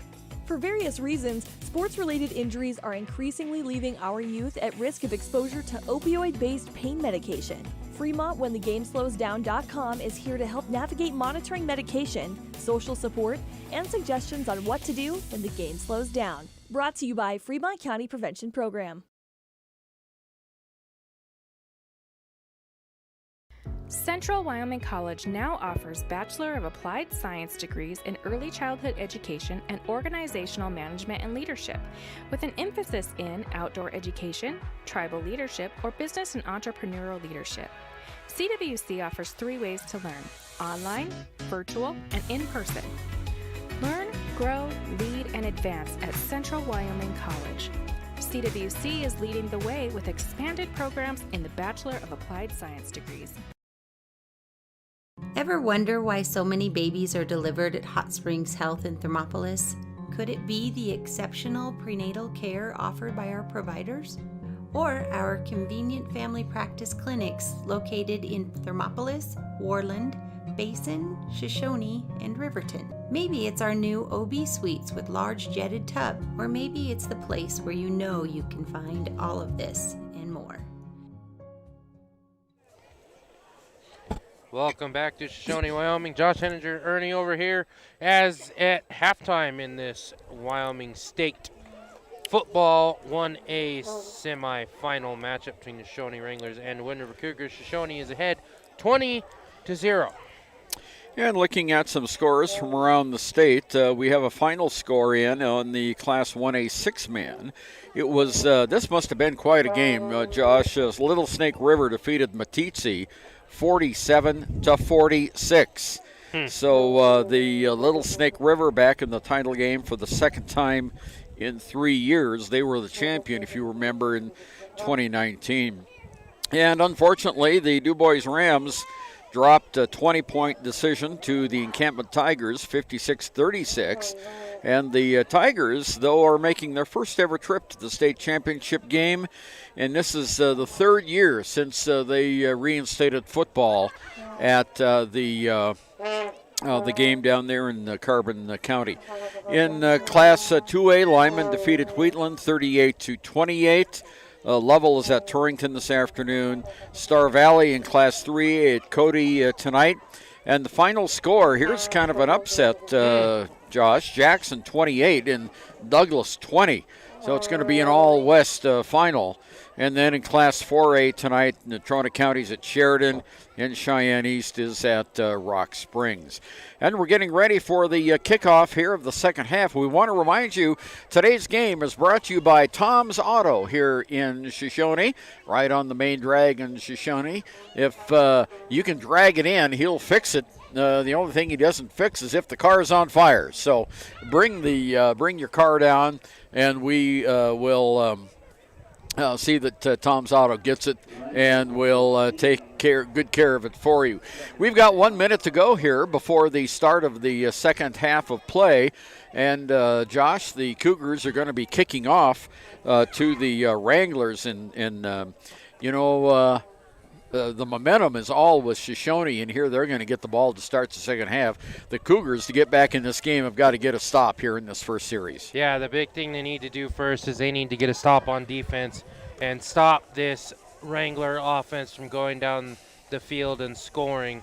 They need to do something different on their own offensive scheme, do the Cougars, so they can try and get some sort of momentum there. Okay, and lining up to kick the ball off for the Cougars is Keziah Jones. Oh, it looks like they added another 3 minutes. Oop, no, they added another Well, I tell you what, we've got 3 minutes to go until the start of the kick. Shoshone had been lined up and ready to go for a minute, and then the officials started the clock again for 3 minutes. So, let's listen to this. The choice is yours. Sutherland's Friends of the Family Plus Consumer Credit Card lets you choose from 5% off instantly at the register or special financing on qualifying purchases. That means no forms, no waiting, no rebates. You can choose 5% off instantly with your Sutherland's credit card. Got a big project? Choose special financing. The choice is yours with Sutherland's Friends of the Family Plus Consumer Credit Card. Subject to credit approval. Minimum monthly payment required. See store for details. Only at Sutherland's. From the wide open spaces to the canyon near you, Wyoming.com is reaching more homes and businesses than ever before. For more than 25 years, we've aimed to provide the best internet and phone service to meet the needs of our customers all across the great state of Wyoming. Now it's getting even better. Wyoming.com, expanding to an area near you. Wyoming.com. We're out there.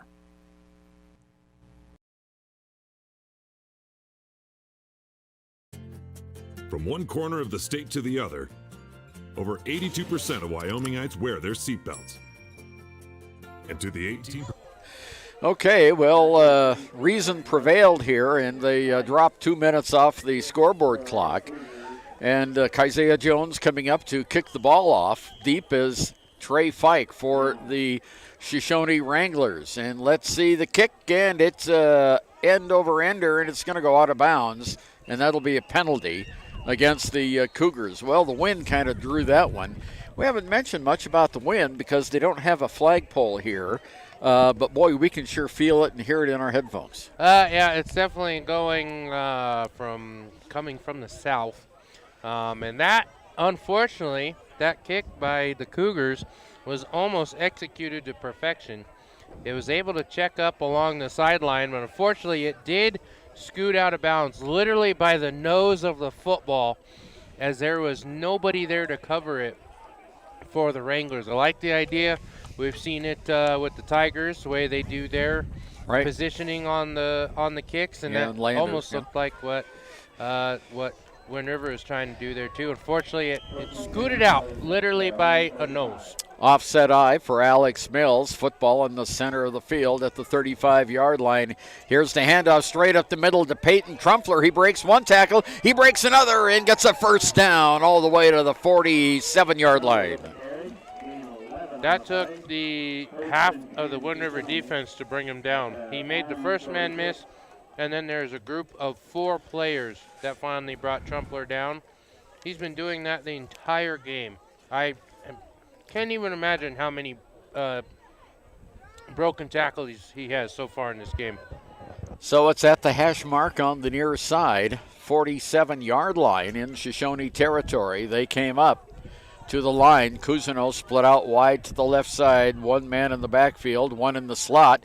Handoff is kept over to Trumpler. He's got running room. One man to beat, and he breaks away. Another broken tackle, but they called him out of bounds at the 34-yard line, or that would have been 6 for Shoshone. So it's another first down, though, and the line of scrimmage here is across the 50. All the way down, Josh, what's that, the 34-yard line? Yep. Looks like he just barely stepped out of bounds on the juke move and stiff arm that he had on the Cougar defender. And, yeah, had he not stepped out of bounds, that was definitely a house call. 13 carries, 118 yards unofficially for Trumpler, and he's got it again. He takes the left side, inside handoff off left tackle. He gets it down to the 30-yard line. Nice carry, 4 yards on first play. You know, I mentioned the first half that Miller for the Wind River Cougars has a motor that doesn't stop. And Peyton Trumpler definitely also has a motor that does not stop. It's always running. He's always looking to try and get as many yards as he can. He's always fighting for extra yards, always fighting through the arm tackles. And it shows. He's broken a lot of tackles, and he's had a lot of productive forward gains. You know, Miller is close to the ground. He's got a good center of gravity, but Peyton is just strong. Here's the pass. Mills, downfield, caught. Downfield. Jackson Stanley down to the 2-yard line. Unfortunately, that one was thrown just a bit behind Stanley, or else he would have been trotting into the end zone with nobody around him. Nobody from the defensive secondary of the Cougars picked him up. He just leaked out from that tight end spot. He was yards behind everybody else. Had Mills put that one a little bit further in front of him, that would have been an easy walk in the end zone for Stanley. Well, speaking of walk of the end zone, they're down at the 2-yard line. Excuse me, Alex Mills is in the gun. He looks back to pass in the end zone to, that was Nathan Cousineau, is incomplete. So 2nd and goal. That was the first incomplete pass today thrown by Alex Mills. He's, 4 for 5 now? 4 for 5. Not too bad. Cousineau splits out this time to the right side. Everyone else is in tight. Trumpler in the backfield. Handoff goes to Trumpler into the end zone. Touchdown, Shoshone. They go up by 4 scores now with 10:08 to go in this game.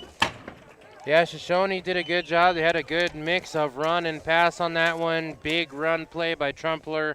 Big pass play from Mills to Jackson Stanley to set him up for the score 2 plays later from Trumpler about 5 yards out as he gets in again. Extends the lead to 26-0 as they will line up for the PAT. That one looks like it is up and in. First one that's good for the Wranglers, so that will push the lead to 27-0. 10:08 left here in the third quarter. We'll be back with more Wyoming football, playoff football right after this. We say, let's buckle up for life, Wyoming. Gotchi Rehabilitation and Wellness knows what it means to be on top of your game. For over 60 years, Gotchi has led the field in providing physical therapy, occupational therapy, and wellness in Thermopolis and their facilities in Worland, Basin, Powell, Cody, and Shoshone. Whether you're recovering from an injury, deconditioned, post-stroke, or just looking to take control of your health, you'll find years of dedicated experience paired with personal care at Gotchi Rehabilitation and Wellness. Learn more at gotchi.org. Back again, a 6-play, 65-yard drive for Shoshone, and Peyton Trumpler with the touchdown, and the kick makes it 27-0. Well, Josh, if Wind River wants to get back in the game, it's got to be on this drive right here. They need to drive down, get a quick score, get a stop on defense, and get another quick score if they want to have any sort of chance coming back in the second half. There's the kick. It comes down to one of my favorite kids over there is Chambry Romero. Geez, why couldn't I remember his name? Number 7, Chambry Romero. And there's a flag. Where? I don't see the flag. Down at the there it is. 27. It's at the 27-yard line, so that doesn't look good for the Cougars. That was a nice return by Chambry Romero to the 45-yard line, but it's going to come back. Cougars have a penalty against them, and Shoshoni undoubtedly will accept this one. 9:58 to go in the third period of play. 27-0 Shoshoni. Here's the umpire, and we have a block in the back against Wind River. And that's only the third penalty of the game against Wind River. Yeah, they've done a really good job of not shooting themselves in the foot with penalties, but unfortunately, they haven't been able to take advantage of the times that the Wranglers have shot themselves in the foot, made it first or second down and double sticks to try and get the first down. See if the Cougars can turn it around and get some traction on offense. At the 16-yard line, under center is Miller, and Campbell moves. False start. They're going to have to move back another 5 yards. Campbell just shifted a little bit. Back-to-back penalties, not a good way to start your drive here in the second half. No, the Cougars need to put a drive together here to build some confidence and get back in this game. 27-0 Shoshone. Of course, the Wranglers on their home field here. Big crowd today here in Shoshone. They're lined up everywhere. Here's the snap. Miller rolls to his right side. He's keeping the ball, and he gets back up to the original line of scrimmage and pulled down. Oh, he wasn't pulled down. He was destroyed on the far side of the field. I don't know if our mics picked it up, but I heard it through my headset. There were several Shoshone parents that let out a groan just like I did when he got thrown down to the turf on the Wind River sideline. Yeah, gain of 9 yards on the play. It'll be second down and about 11. Line of scrimmage is the 15-yard line. So nice gain by Miller. He has 50 yards on 13 carries now. Here's the snap. Handoff goes to Miller. Miller has it on the outside. He's got that's J.C. Herbert, and he's pulled down at the 35-yard line. First down by J.C. Herbert. Another great open field form tackle for the Wranglers. That time it was Cannon Campbell, came over, cross-face, wrapped him up, brought him down. Still enough for a first down, but had he not made that attempt on the sideline, J.C. Herbert would still be running down the field. I mean, it literally is that fine tipping point. The Wranglers have been able to break a bunch of tackles, get big gains. The Cougars have not. There literally is a couple missed tackles away from big plays for the Cougars. Longest play of the game, 20 yards. Here's Miller on a keeper. Miller breaks one tackle, breaks another. Flag comes out as Miller crosses the 40, and we might have a hold here on the Cougars. No, we have a chop block. Chop block on the Cougars. Someone going a little bit too low. Yep. And that's going to result in another penalty. Now, this is going to be their 5th of the game. This will be a big one. And on that play, I knew that Miller had the ball, but with him being so much shorter than everybody else, there's about 3 times where I couldn't tell where he was until he shifted out from the larger player that was in my field of vision and just poked out and away he threw. I know there's been at least a couple times where those Wranglers have lost sight of him just because of his stature. First down, 26 yards to go, Josh. A lot of territory here. Cougars have 4 downs. There's the snap. Miller with the carry again, and he gets up to the 25. He gets up to the 25-yard line. So that'll be a nice gain on the play of 6 yards. So that was a nice 6. He now has 14 carries, 56 yards. He's the leading ground carrier for the Wind River Cougars. And he's got well over half of the total offense for the Cougars as well. Isaac Gardner comes into the game now for the Cougars. Going to the sideline is TJ Halleck. Hash mark, far side, 8:27 to go. Shoshone leading 27-0. There's the snap, handoff Miller. Miller finds a little bit of daylight, gets up to the 20-yard line, 25-yard line, and is down there and pushed back, but his gain will be to the 30-yard line. That was J.C. Herbert that had the carry on that one. So Herbert gets 5 yards on the play. You know, 14 and 11 look the same when they're making the turn there in the backfield. Well, Herbert is about 3-4 inches taller at least. Okay, here we go. Big third down play for the Shoshone defense and for the Wind River Cougar offense. Cougars need 15 yards to keep this drive going. Everyone's in tight.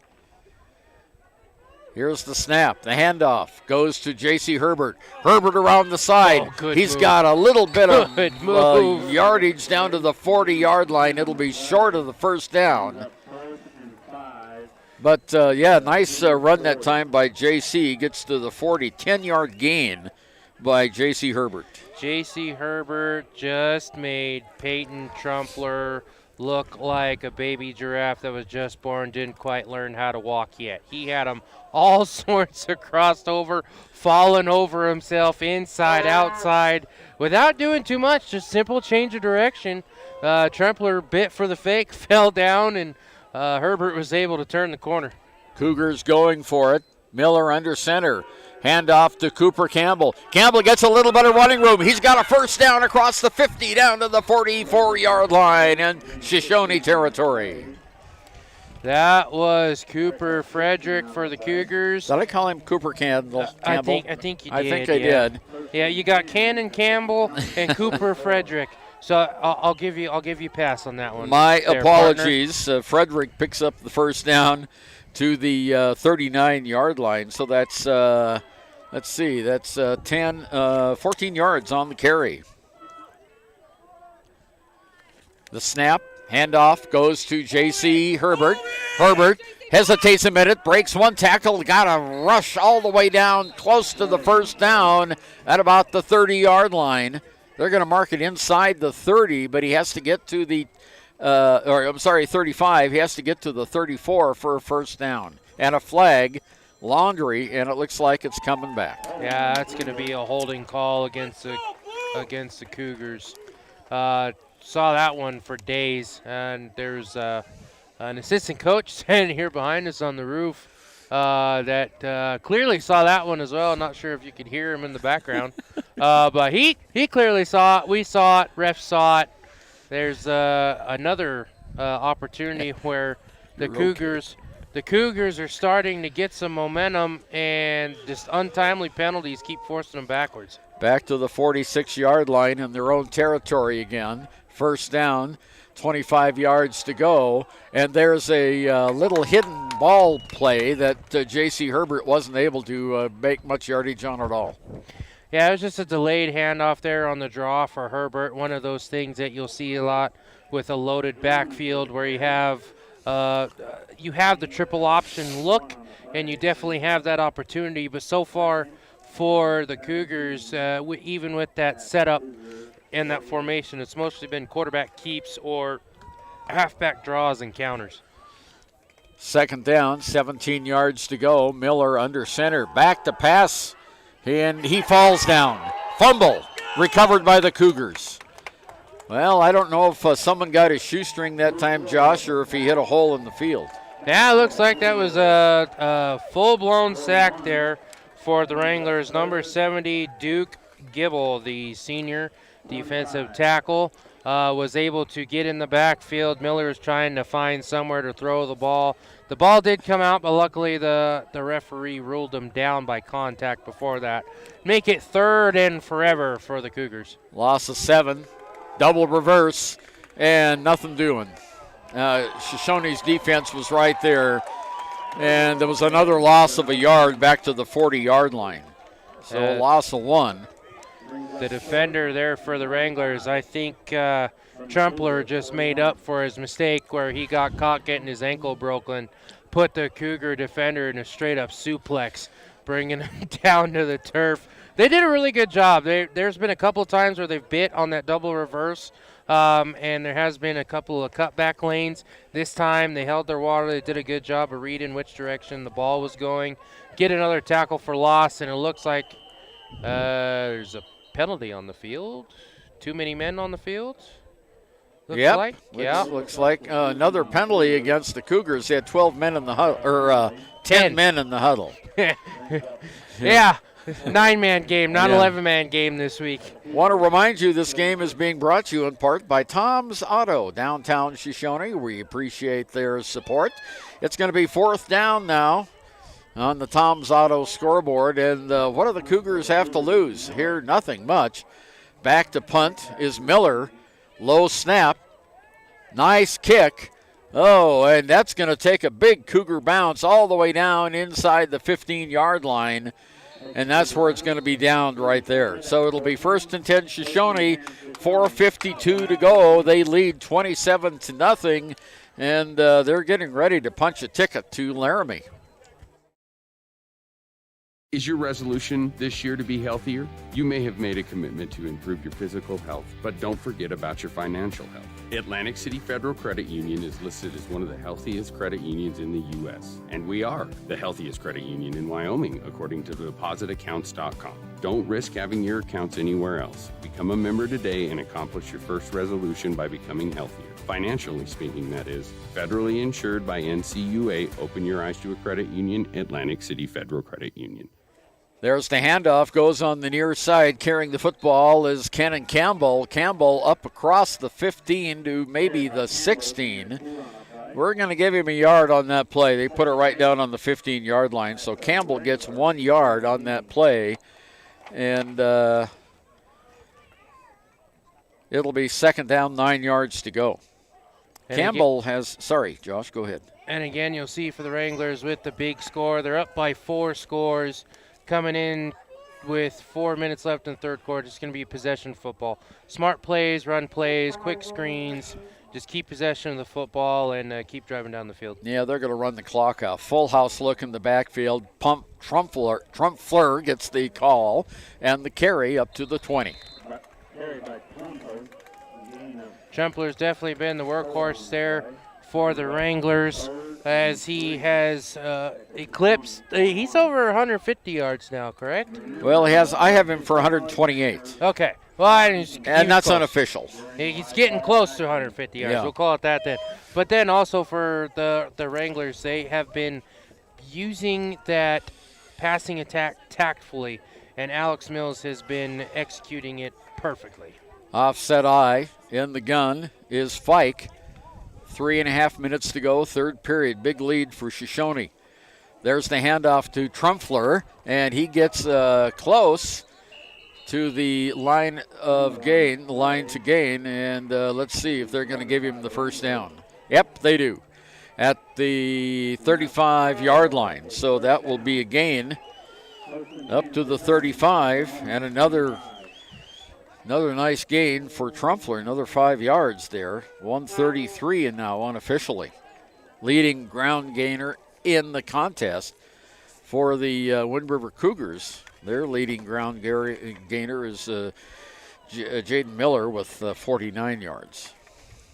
Okay. In the gun. Back to pass. There's the pass. Intercepted and dropped. Getting his hand on it was Cooper Frederick, but he couldn't hold on to it when he hit the ground. And it'll be 2nd down. Yeah, that was good late pressure there by the Cougars. Mills was trying to get it out quick, and there wasn't anybody there. His option at receiver was covered. He threw it late right as he was contacted, and it literally went right into the hands of Cooper Frederick, but unfortunately he wasn't able to keep possession of it as he fell to the turf. You know, that looked like a Kenny Sailor's jump shot there. He jumped up behind the line of scrimmage to pass that ball right into Frederick's hand. Okay, Fike pitches it out. Trumpler on the left side. He gets about 6 yards on the carry up to about the 30-yard line. and that's about all. So it'll be third down on the play, about 5 yards to go.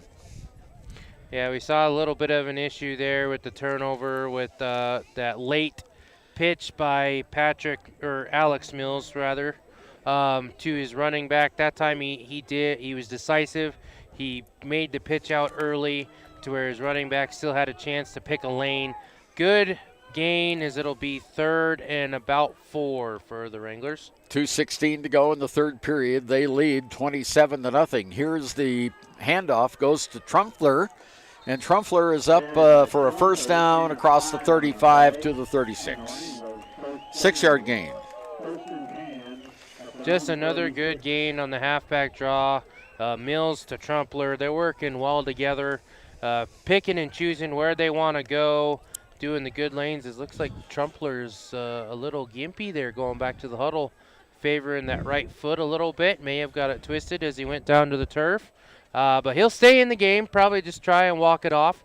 Definitely don't want to see that with your workhorse on offense late in the game, leading to a possible championship.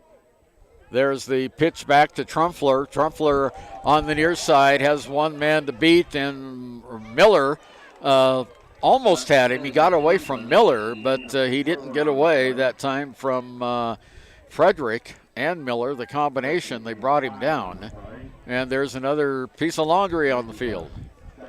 Well, you know, you heard in the pregame show it's going to be, a holding on the Shoshoni. Blocking the back. Blocking the back. Tony Trumpler was saying that one of the things he feared about Wind River was their ball control. They could get the ball if they get the lead and just march it on down the field, and it's been the other way tonight, or this afternoon. Yeah, it definitely has been the other way around. The Wranglers have been the ones that have had the ball security, ball control, and been able to have a huge advantage in time of possession. I don't know I know I haven't been able to keep track of it for sure, but just with how many drives and plays the Wranglers have put together, they definitely have the advantage in time of possession. Minute 15 to go, third period.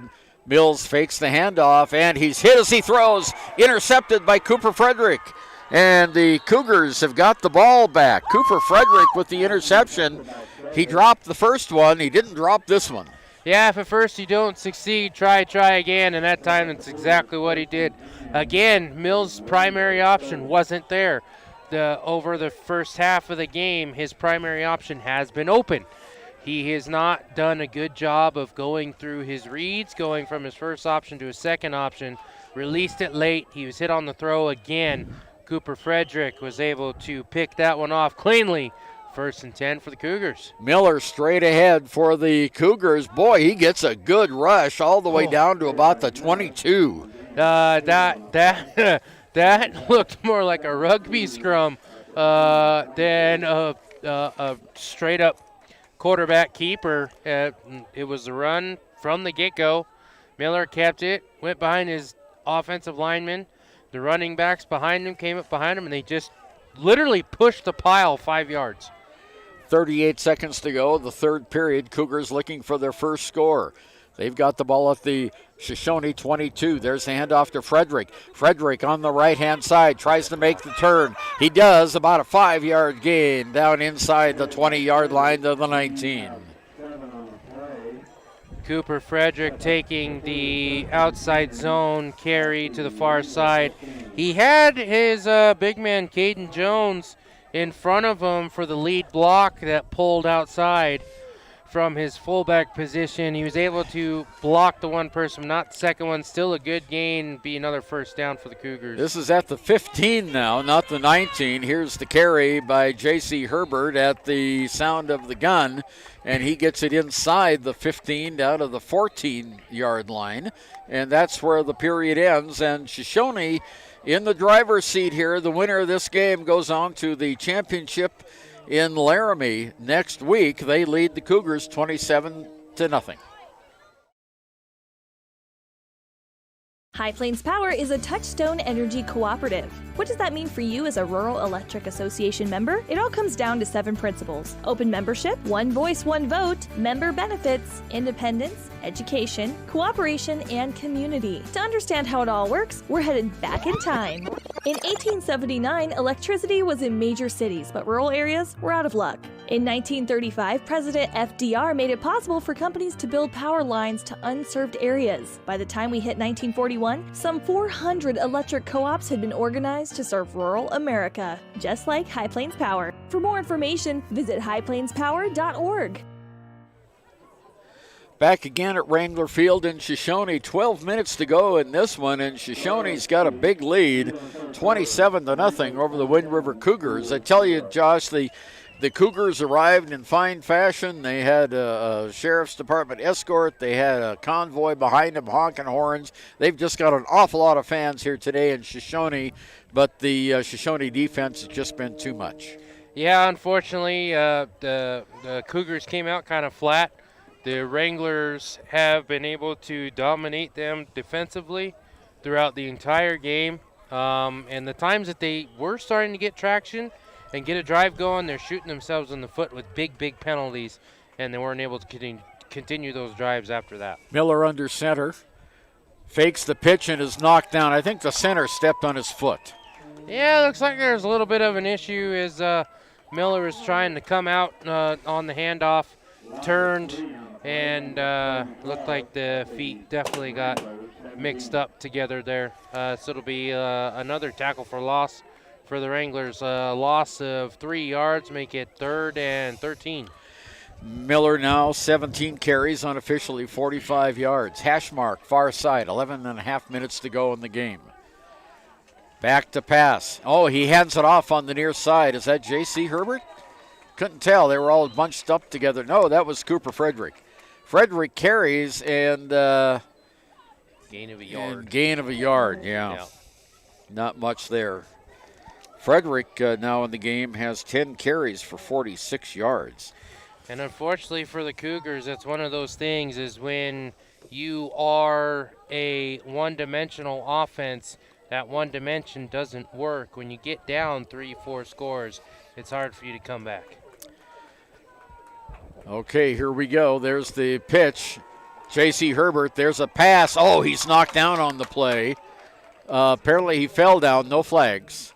And it will be 4th down. Or was it 4th down? No, that was 4th down, and Shoshone will take over. Well, that was really close to being pass interference. Yeah, it definitely looked like it could have been, but one of those where the receiver and the defensive player kind of just got their feet tangled up. One of those that did higher up programs, college, NFL, that probably 75% of the time is going to be called a PI. But this time, ref was there. He saw it happen in front of him and saw it was just incidental contact that forced him to go down. Wranglers will take over 1st and 10 at about the 15-yard line. Handoff goes to Trumpler. Trumpler on the right-hand side is pulled down short of the line to gain. It looks to be about the 25-yard line. The smallest guy on the Cougars just made that tackle on the guy that's been bowling over everybody. Yes, to the 24-yard line, gain of 8 on the play. And, well, let's see. 8 yards, and that is 151 unofficially for Peyton Trumpler on the ground. So I was one drive too early. You're one drive too early. Offset eye again. Handoff goes on the near side. Carrying it is Cannon Campbell. And he gets across the line to gain, I think. And he got a pretty good tackle that time by Miller. He just about had that hurdle over the Cougar defender. But I didn't see who it was. Say it was Miller that made that tackle. Yeah. Was able to just reach up the last minute, bring him down. Nonetheless, Campbell does have enough for a 1st down, so it'll be 1st and 10 for the Wranglers at the 26. And they come out. Same formation. Cousineau on the left side. Handoff is going to go on the near side. Trey Fike has got it. He tries to make the turn, and Wind River's got that covered and knocks him out of bounds. tried to make the stiff arm on the Cougar defender, but they did a good job of sticking in there for Wind River. It was number 7, Chombre Romero, the guy you couldn't remember earlier. Yeah, your good old Chombre, your my friend. favorite guy. He was able to stick in there, able to kind of do a swim move and negate that stiff arm attempt and just escort Fike out of bounds. At the 30-yard line now. Full house look in the backfield for Shoshone. There's the handoff, goes to Trumfler. Trumfler finds a little bit of running room. He's going to gain about 3 or 4 up to about the 35. Or is that the 30? That's the 30. Yeah, it's going to be short game for Trumfler. The linebackers did a good job wrapping him up, tackle him down low, getting his feet out from underneath him, and then just straight up gang tackled him.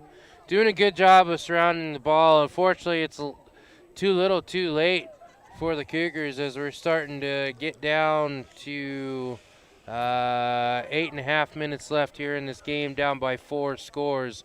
Shoshone has it 3rd and 5 at just about the 31-yard line. Twin receivers now out to the left, handoff to Peyton Trumfler. Straight up ahead. This time the Cougar defense responds. Miller was right there. Also in on the tackle was Calder Johnson. First time we've called his name tonight. It'll be 4th down. Yeah, number 45 for the Wind River Cougars, 6'1", 165 junior.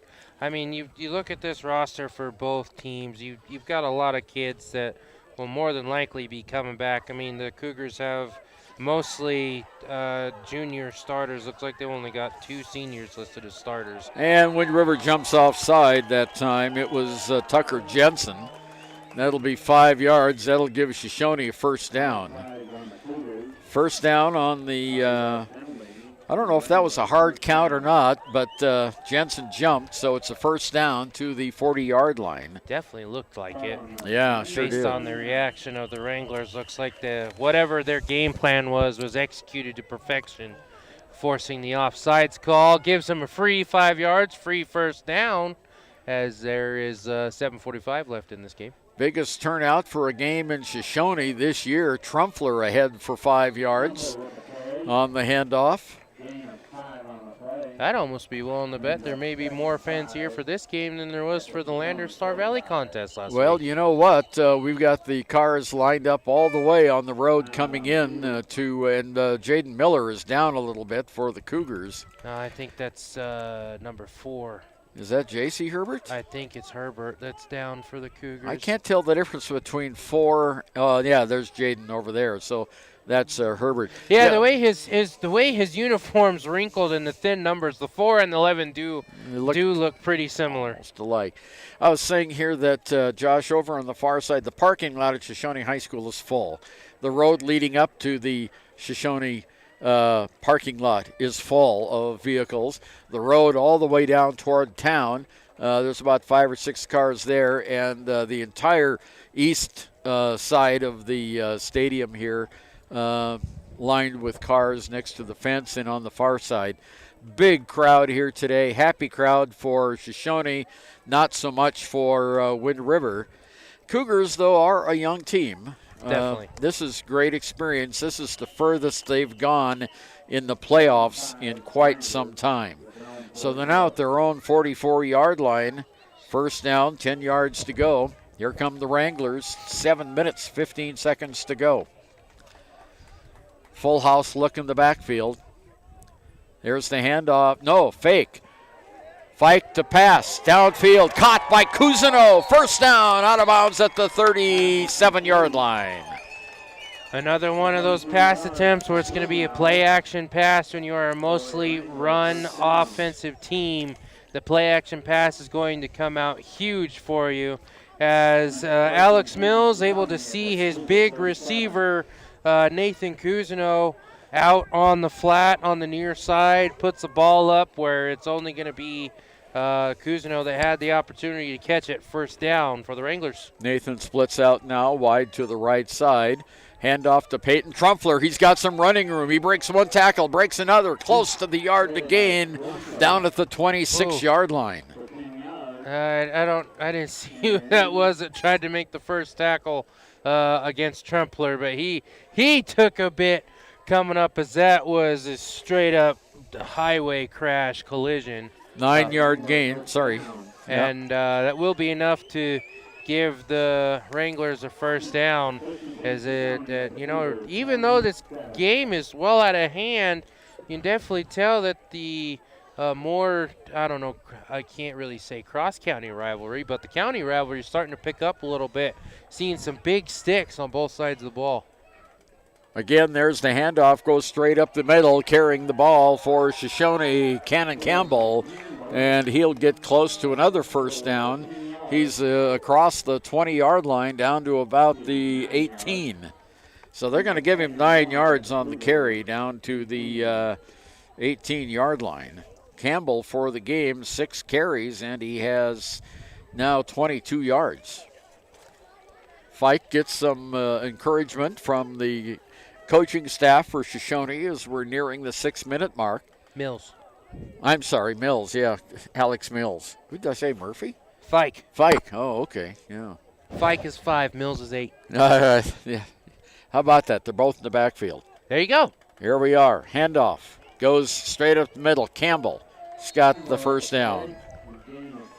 I tell you what, whether it's Trumpler or it's Campbell or it's Fike, all those guys coming out of the backfield, you can tell that the Shoshoni coaching staff has them working on ball security a lot. Yeah, they've got their hands wrapped around. When they go through the hole and they're anticipating the hit, they have both hands on the ball all the time. Just great fundamentals. 5:47 to go, 27-0 lead. Shoshoni's taking all the time they can. There's the 5-second warning from the back judge. And there's the handoff to Trumpler. Trumpler has got a little bit of lane on the outside. He has a first down, and he's close to the goal line. They're going for the coup de grace here. And the carry is to the 4. So that's a 10-yard gain. And Trumpler now unofficially 175 yards on 23 carries. That's pretty good day. And I would say he has at least about that same number of broken tackles. Looks like they're going to say it's just a bit short, so it'll be second and less than a yard. Well, they moved the ball back. The officials did from the sideline there. And it's going to be at the 4-yard line, just inside the 5. So second down and officially a yard. I'd say more like a foot. Yeah, they're in the full house backfield. Handoff to Trumpler, straight up the gut, touchdown, Shoshoni. Nope. They're going to call him down at the half-foot line. Yeah, I thought he had it in. I thought he did too. Premature I on think the call. he does too. Yeah. Kind of smacking his hands together like, oh, dang, I thought I had that one. But, hey, it's first and goal for real this time. Yeah, 5 minutes, 19 seconds to go. We're just trying to find out what the final score is going to be. Shoshoni's going to advance to the 1A 9-man state championship game next week in Laramie. We'll get that schedule up here for you so you'll know when they'll play. There's Campbell. He's met at the line of scrimmage. Didn't make it. He lost the yard. Yeah, Campbell definitely doesn't have quite the explosiveness that Trumpler does. He's definitely one of those more patient runners. Maybe a little bit more shifty. Looks like Cougars take a timeout. We'll go ahead and take it with them. 4:45 left in the game. Wranglers lead the Cougars 27-0. Prices are going up all over. Food prices, fuel prices, tires, oils, you name it. But there's one thing that hasn't gone up. WRTA bus lines will still get you where you need to go in Fremont County for the same low price they've always had. Just $1 one way. How can you beat that? See WRTAbuslines.com for the new fall route schedule. Save hundreds of dollars every month and use the WRTA to travel to and from the Riverton Airport. See WRTAbuslines.com for details. And remember, don't drink and drive, wear your seatbelts, and keep all 4 wheels on the road. Welcome back to Shoshoni. Josh Henninger, Ernie over with you in this Wyoming State Football Championship. Semifinal game, 1A 9-man, a newly formed conference. Was that last year they started 9-man? Yeah, it was a couple of years ago. A couple of years ago. Yeah. Shoshoni Wranglers and the Wind River Cougars in the county rivalry playoff game. Wranglers lead 27-0, 4:45 left in the fourth quarter. At the 4-yard line, Campbell with the carry into the end zone, touchdown and a flag, so hold the phone. I think that guy left on the ground, number 70 for the Cougars, may have been held. Yeah, one of the Shoshoni coaches just almost threw his headset on the ground. Touchdown is wiped off. There will be a penalty against Shoshoni. The Wranglers are going to go to Laramie, and they'll play on the 13th at 1 o'clock, and they will play the winner. Okay, come on, computer, go back here. They will play the winner of Rocky Mountain and Pine Bluffs, which is later tonight. So Shoshoni is earning, they're stamping their passport for the state championship game, the 13th at 1 o'clock at War Memorial Stadium in Laramie. So okay. Saturday next week? They'll line a scrimmage all the way back to the 15-yard line, and Fike can't get anywhere, and they finally knock him down. And it will, oh no, that's Campbell again, I'm sorry. 7, not 5. And he loses yardage. They go from the 15 back to the 16-yard line. So the clock says 4:15 to go. Shoshoni wants one more, Josh. They're inside the red zone. Just 4 minutes to go now in the game. It's third down. They need 12. Fike back to pass, or in the end zone, knocked away. Alex Mills to Cousineau, I'm sorry. I don't know why they keep calling Mills Fike, but I know both the families, so maybe that's something to do with it. Yeah. Mills put in a good spot. Just one-on-one coverage for Cousineau. Him and the Wind River, not receiver, Wind River defensive back were just a little bit hand fighting back and forth. Good no call. It looks like Wranglers will line up for a field goal. Dom Jarvis attempting the field goal, and it is way off the mark. Not good. That would have been a 32-yard field goal. So the Cougars take over, trailing by 27 points. They'd love to get something on the board here. Last time they played here in Shoshoni, they lost 19-0. And today, well, it might have been the same score except for that first period fumble return. That's true. Yeah. Wind River had the ball the first time, and they marched down the field about 16 yards, and then it was Jackson Stanley who grabbed the ball out of the arms of the quarterback and scrambled 26 yards for the touchdown, and that kind of set the stage for the game. All right, here we go. Handoff in the backfield, nothing doing. It's going to be a big gain, big loss, I mean. And J.C. Herbert looks like he was hurt on the play. He's grabbing his midsection. Now he's bending over. Maybe he was hit somewhere else. Looks like maybe his arm. Yeah, looks like his arm there. Loss of 2 on the play by Herbert. And that is only the second time he's been caught in a loss here this afternoon. Clock ticking away, 3:20 to go. Cougars line up in the middle of the field. They use that same formation all night long, or all afternoon long. There's Miller with the keeper. Miller gets a little bit of daylight, breaks one tackle, breaks another, close to the first down at the 30-yard line. Let's see where they're going to mark him. They're going to mark him short, Josh, about 2 lengths of the football. Yeah, good pursuit by Dom Jarvis. He was definitely had the key of going to the inside, saw that Miller bounced it outside, was able to retrace his steps, turn around, and bring him down just short of the line. The gain will be 3rd and less than 1 for the Cougars, just inside the 30-yard line. 2.5 minutes to go in the game now. 27-0. Shoshoni back to passes Miller. Passes downfield. Caught. First down for the Cougars. And that would be Cooper Frederick getting the catch. And that is the first pass completion of the afternoon by Miller. And it goes to the 35-yard line. That will be 7 yards on the play. Just over 2 minutes left here in the contest. See if the Cougars can get on the board here before the end of their season.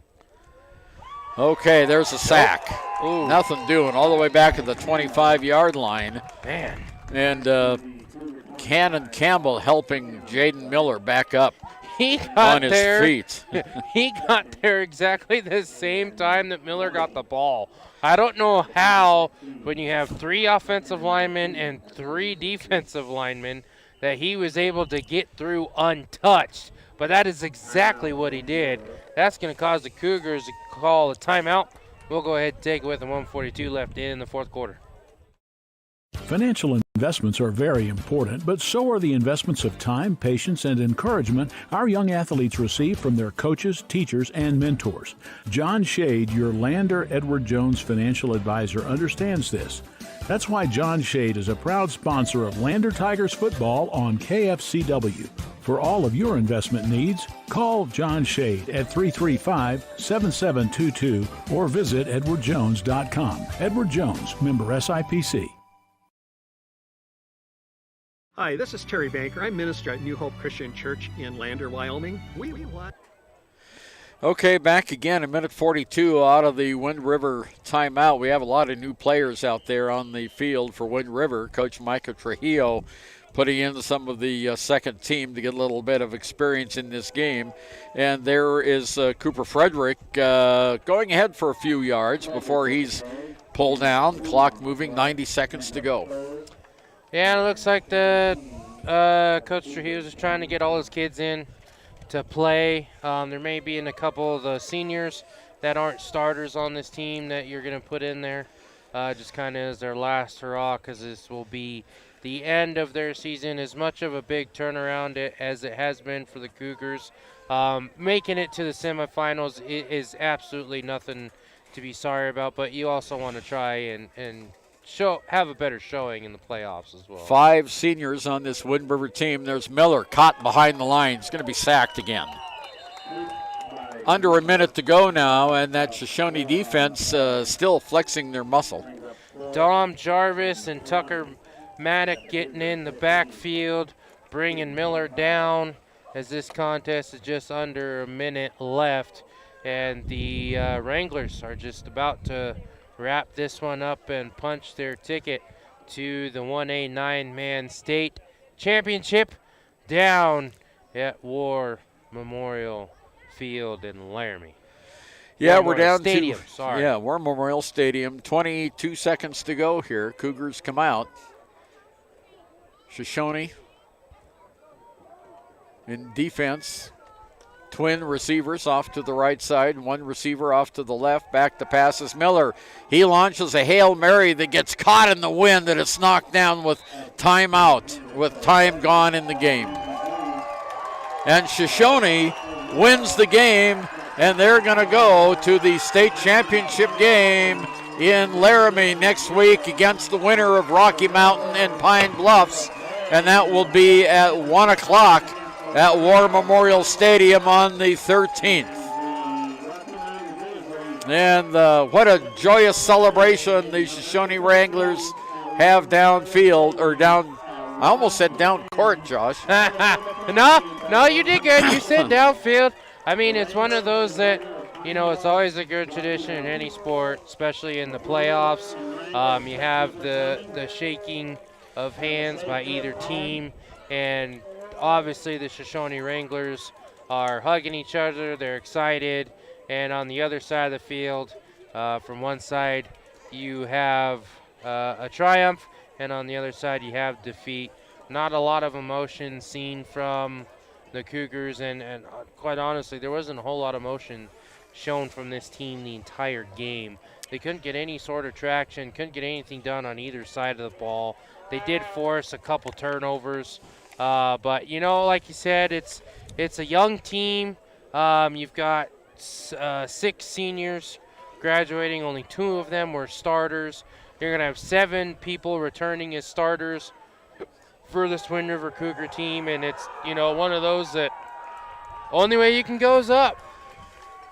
Well, I'll tell you what, it was a dominating performance by the Shoshone Wranglers in this game. Someone just set off a couple little, this isn't, we're not deciding if it's a boy or a girl, but we've had some 2 blue things go off there as the Wranglers celebrate out in the center of the field here, singing their school song, and the Cougars doing calisthenics for the last time on the other side.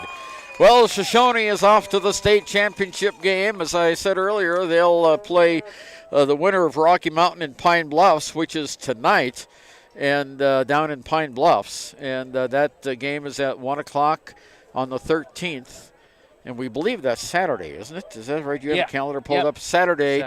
At War Memorial Stadium in Laramie. DuBois lost today, so we will not have 2 county teams in the state championship game, just one, and it will be the Shoshone Wranglers. And pretty awesome performance here, and we want to thank Tom's Auto for helping sponsor this game this afternoon. But what a tremendous effort it was today by the Shoshone Wranglers. They did not let Wind River get started with their running game at all. They plugged them up the entire game, and that kind of tells the whole story. Yeah, I mean, it's we mentioned it in the pregame show. The Wind River Cougars have one of the best rushing offenses in 1A and one of the best as far as statistic-wise, and their per-game averages in the state. And they also have the 2 best defenses in the state, both the Wranglers and the Cougars. But this time, just like in the earlier matchup this year, when these 2 teams played each other, Shoshone won that game 19-0, and this one they win 27-0, and pretty much the same story. There's a little bit more offense for Shoshone in this one than the previous matchup in September, but again, it was one-sided with scoring by one team and not so much the other.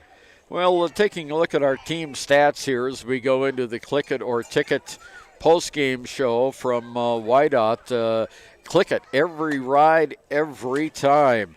So listen, the Wind River Cougars had 114 yards rushing. They had 46 yards. No, I'm sorry, that's the wrong team. What am I doing here? Oh, I see what I did. The Cougars had 160 yards rushing, 7 yards passing, 167 yards total for the game. And the Shoshone Wranglers had 206 yards rushing, 69 yards passing, 275 yards total in offense. So almost just over 110 yards more a game for the Shoshone Wranglers. And individually here we had for Wind River, Jesse Herbert, 9 carries for 47 yards. Jaden Miller, 18 carries for 67 yards. Cooper Frederick had 10 carries for 46 yards. Miller had 1 completed pass of 7 yards, and that was to Frederick. On the Shoshone side, Mills had Alex Mills, 1 carry for 3 yards. Campbell had 7 carries for 26 yards. Fike had 2 carries for -1 yards. And Peyton Trumpler, 24 carries, Josh, for 178 yards unofficially. And in the passing department, Alex Mills threw, he had 8 passes. He completed 5 of them. He was 5 of 8 in the game for 69 yards passing. Fike was his most favorite receiver today. Fike received 4 passes for 64 yards. And he was, Nathan Cousineau had 1 pass reception for 19 yards. Now, Josh is going to run down and see if we can get a word or two from Tony Trumpler in this game. But the Shoshone Wranglers, congratulations. Oh, they just got him with the Gatorade bath. He is soaked. and that was Jackson Stanley who got him. He's probably the only guy on that team that could hold that big bucket of Gatorade up. But Coach Tony Trumpler gets the bath, and of course, you know, that's the kind of bath that you like, and we'll see. We'll be back, actually. He's putting on another jacket, and Josh is down, and we'll have an interview with the coach. But first, let's listen to kids in this area academically, athletically, and spiritually. Our address is 630 Mount Hope Drive. Come to Sunday school at 9:30 and our worship service at 10:45.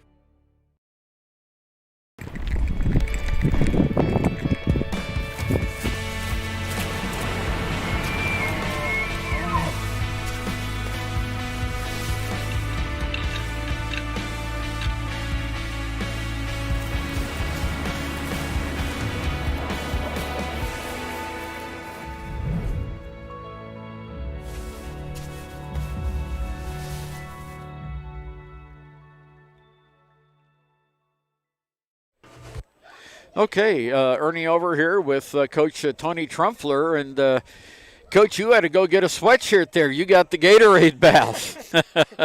There was a lot more in there than I thought there was going to be. Yeah, well, in the pregame show, we talked, your fear was that Wind River would get the lead and then use that running game of theirs to run out the clock.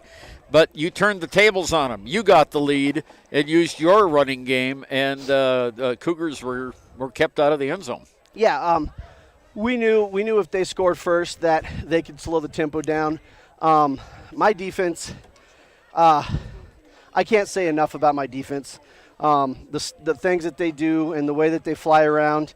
My defensive coordinator has these guys flying on all cylinders. We run a 4, we run a 5, we run a 6. I mean, he's got all kinds of things dialed up all the time. Yeah, and it was very, very successful. I think the Cougars' largest run from scrimmage today was 20 yards. Yeah, coming into it, we knew we just had to have the same game plan as we did the first time we saw them. We just had to pay attention to the pass. They've developed a pass, and you know the boys stepped up and did exactly what the game plan. They played it perfect. Well, you got started off on the right foot. Jackson Stanley got the ball and returned it 26 yards on that fumble return to put you on the scoreboard first, and that just set the tone for the rest of the game. Yeah, for sure. Game changer right away. As soon as all that went through, and I mean, we came through with that, nerves were gone. We were just focused on playing at that point. And play you did. I tell you, Peyton had a tremendous game. Unofficially, I had him 24 carries for 178 yards. So that's pretty good. Yeah, it was really good. Him and Cannon, they're bangers. And then we have our speedy guys on the outside who like to get outside. I mean, our receivers, our quarterback. I mean, he's the general out there. There's a lot of times that we don't even send plays in, or if we send it in and he doesn't like it, he'll change it. And that's just how comfortable these guys are with each other. I mean, like I said, these guys have been playing together since they were in the 5th grade. So that's a big help. Yeah, I made one comment that the quarterback, Alex Mills, did an imitation of Kenny Sailors on that one play. He jumped up and made the pass. Yep. And fortunately, it was dropped. Yeah. Because it was a Wind River Cougar, Frederick, that had the ball in it. But he had a good game tonight. He did. Like I said, he's so calm and so collective out there. With the ball in his hands, I'm pretty safe. Feel pretty safe with whatever he does. He, like I said, he's the general out there, and he's got a heck of an infantry in front of him and some pretty potent running backs beside him and receivers out there that can handle their stuff. Well, you're having a great year, Coach. 9th win of the season. You'll play Saturday afternoon at 1 against either Pine Bluffs or Rocky Mountain. You've already seen those teams. Yes. Seen Rocky Mountain, yeah. Yep. Honestly, I don't care who we play. There's a part of me that would like to see Pine Bluffs again because that's our one blemish in the season. So I would like to right that. But I honestly don't care. I just want to go play football. You want to go play football? I want to go play football. Yeah. Okay. Well, Coach, thanks very much. Congratulations. We'll see you down in Laramie. And the Wranglers on the way to their first state championship game since 1985. Thank you so much. Thanks for coming over. You betcha. Now we got Jackson Stanley here too, and Jackson, you set the tempo for this game. Tell us about that fumble return. Well, actually, Cannon Campbell, he's the one that knocked it out, and it basically got thrown to me, and I caught it, and then I seen open field, so I ran it in. Pretty exciting. Yeah, it was pretty exciting, and I tell you, you're a big guy, but you moved pretty fast there. Yeah. Yep. Yeah. What do you think was the key today in that Shoshoni defense to just shut Wind River down? Talking. Okay. Yeah. You're communicating with each other. Communicating with each other, yes. Yeah. Okay. Well, this must be a happy moment for you. Yeah. First Shoshoni State Championship attempt here since 1985. So that's pretty good. Exciting. Yeah. Yeah. What was the highlight of the season for you this year? You've had a lot of defensive play. Yeah, probably. I don't know, all my tackles I got. I don't know. Yeah, they're all good, aren't they? Yeah. Yeah. Well, this one against Wind River has to be sweet to score that first score, and then you guys shut him down from that point. Yeah. Okay. So well, congratulations. Thank you. It's going to be fun. You guys are going to get a big bus ride in the big yellow bus down to Laramie this weekend, and you'll play either Pine Bluffs or Rocky Mountain again. Yeah. Yeah. So you've already seen Pine Bluffs and Rocky both. Yeah. So you know what you're going to get into there. Yep. Yeah, okay. What you going to do tonight? You're not going to Disneyland, but what are you going to do tonight? I don't know. Probably go. I don't know. Yeah, you'll have some fun, though. Yeah. Well, be safe. I always will. Okay, Jackson Stanley with us from the Shoshoni Wranglers. Congratulations, partner. We'll see you down in Laramie. Thanks for coming out. You betcha. Okay, and Josh Henninger back with us here now as the fans are lingering from Shoshoni as this is a pretty exciting time for the Shoshoni Wranglers. We also want to congratulate Micah Trujillo and the Wind River Cougars. This is their best season in a long time. They're going to finish the season 7-3, and that's the most wins Wind River has had in quite some time. So congratulations to Micah as he's been building this program. They won their first quarterfinal game in such a long time, since 97. And this is a great moment for them as well to reach this pinnacle of making it to the semifinals. And, now they know what they need to do next year. Yeah, exactly. I mean, you look at it, it's a young team. They do have 6 seniors, only 2 of them being starters. So you've got 7 returning starters next year. That's a great percentage of kids. Of course, with 9-man football, you already have smaller programs. Basically, your starters are the people that are going to be able to play both sides of the ball. So you've got 2 people that you got to replace.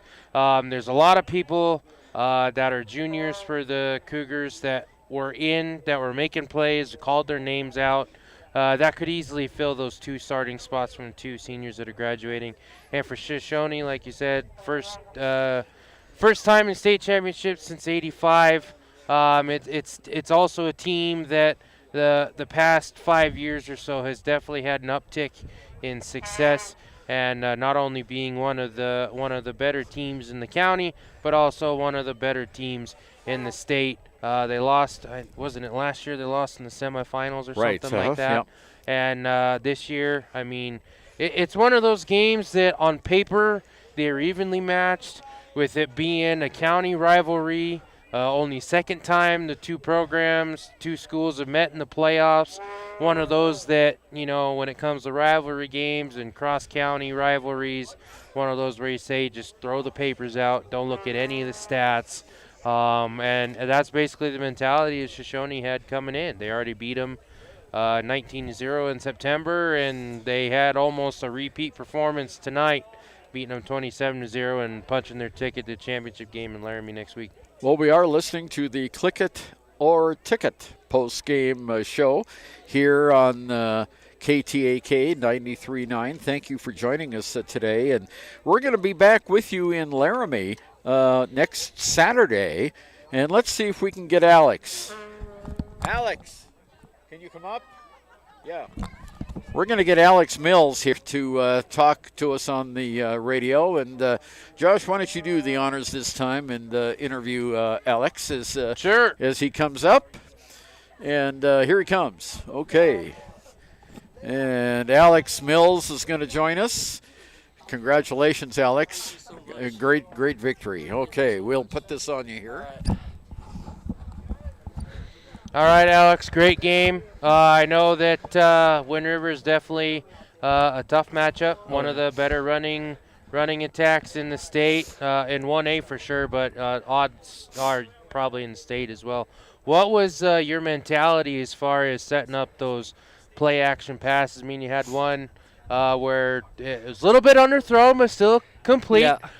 It would have been a touchdown, but I can already tell you knew you missed that one. Yeah, I did. But what was it as far as the execution or when to call those plays? Was it more like it was a called play, or was it more something that you read and possibly made a change to?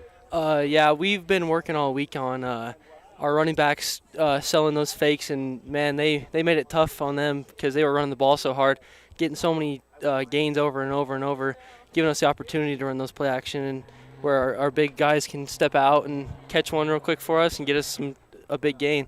That was a big thing for this week, just making sure we can ground and pound. Those offensive linemen, I mean, they were tough. They were in the trenches all day. So I'd have to attribute to those guys. Definitely, and was that a wrinkle you put in just to go against Wind River? Because, I mean, whether you knew it or not, you and Wind River are top 2 defenses in the state, especially when it comes against the run. So is that something you incorporated this week, or has that been pretty much the game plan the whole year? It's been a little bit of both. I love playing those guys. It's always tough and it's always fun. And our plan was to start off running the ball, see how it went, and because they were making those gains and we can move the ball, it helped big time later on to throw in some passes. But we didn't have to spread them out as much as we thought we would have because we could run the ball so well. And I know going to playoffs is always the one game at a time mentality, starting at 0-0, not looking too far ahead. But now you can look as far ahead as you want to. You've got one game left, and that's the state championship in Laramie. So what are you looking forward to going into that one, it being the first appearance for Shoshoni since '85? I mean, I'm just so ready to go to battle with these guys right here. These guys are my brothers. They've always been since we were little.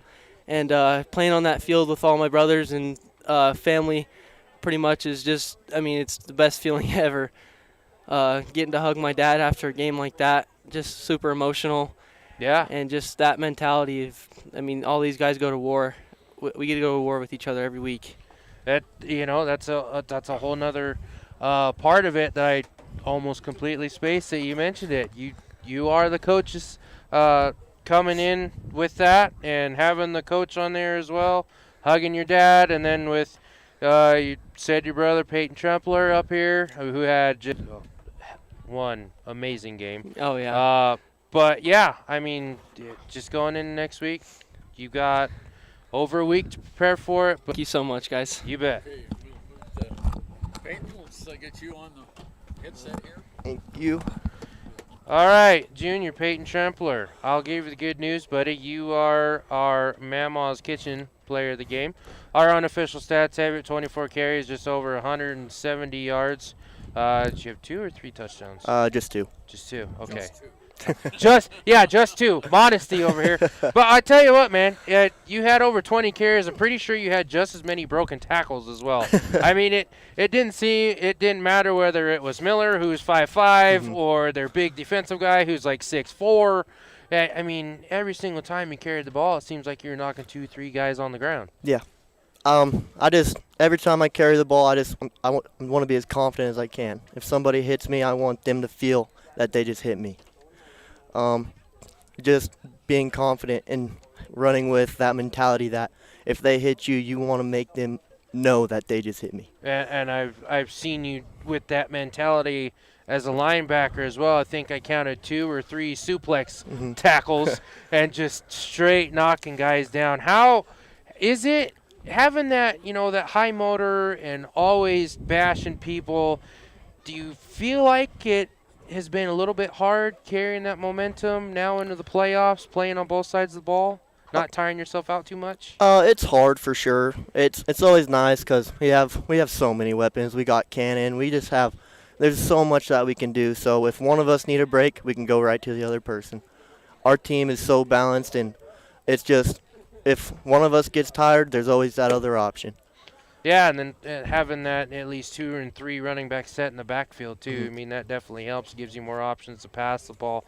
Yep. What was one of the things that you noticed on defensively that you guys had to work hard on against the Cougars? Because there was obviously, playing them from before, it's going to be ground and pound pretty much the entire game. They averaged over 300 yards on the ground and like less than 50 through the air. Mhm. So what was some of the things that you guys worked on this week, especially with that more triple option look and the double reverses that they showed in the game? Our big focus this week was just our front line just getting a push, like pushing on their line, and just messing things up in the backfield. We also worked on our linebackers flowing to the ball and make sure we have the cutback, and I'd say we executed pretty well. For sure. All right, man. I appreciate it. Thank you. Go. Thank you. Celebrate, and good luck next week. Thank you.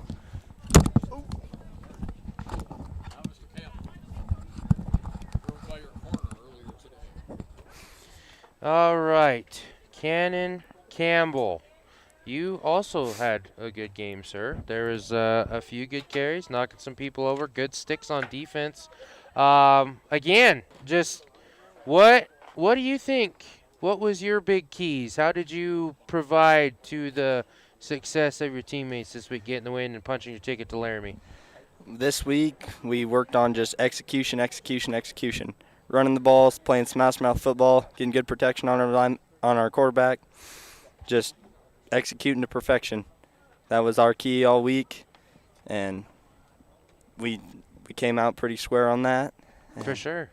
And like Peyton mentioned, it was a good balanced offense and having multiple backs in the backfield. Do you feel like when it is that kind of scheme, is it more of trying to balance it evenly as far as who gets touches, or do you just follow who has the hot hand?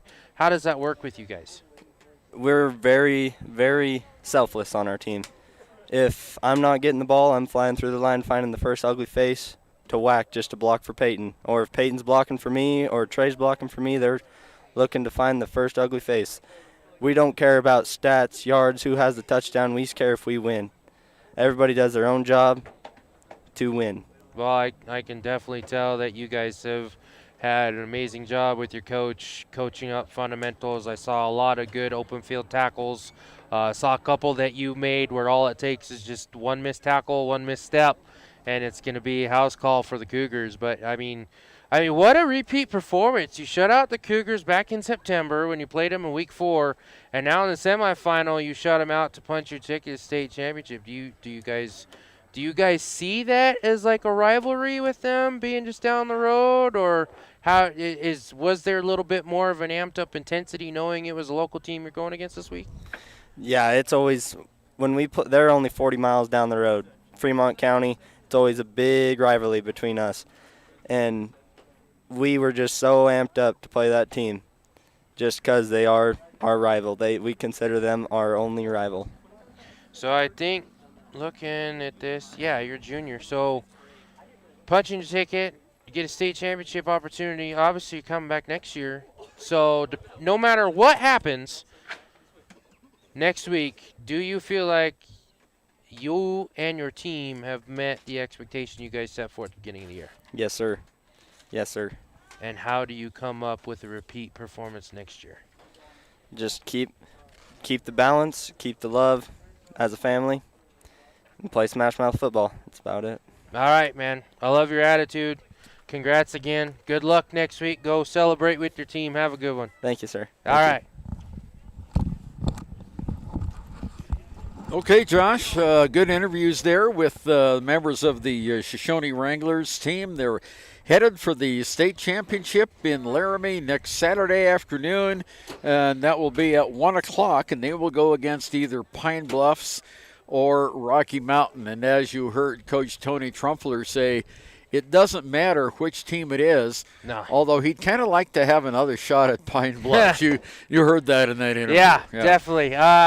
He just wants to play football. He's excited to play football. But I tell you what, listening to his interview and listening to the interviews with the players, I definitely love what he's teaching, the kind of tradition they're building up around here. I mean, like they had in their walkout sign in the tunnel, under construction, building up tradition or whatever. I got to say, especially those last two interviews, this is a very well-coached team.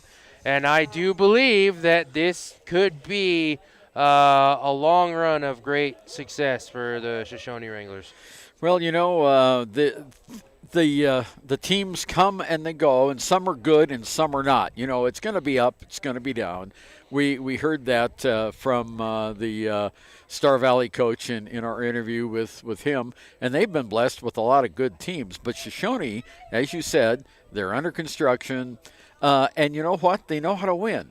Mm-hmm. And that is a real big thing. And that's what Wind River is just starting to figure out. They had a win at Lusk. It was the first time a Fremont County team had won at Niobrara County High School.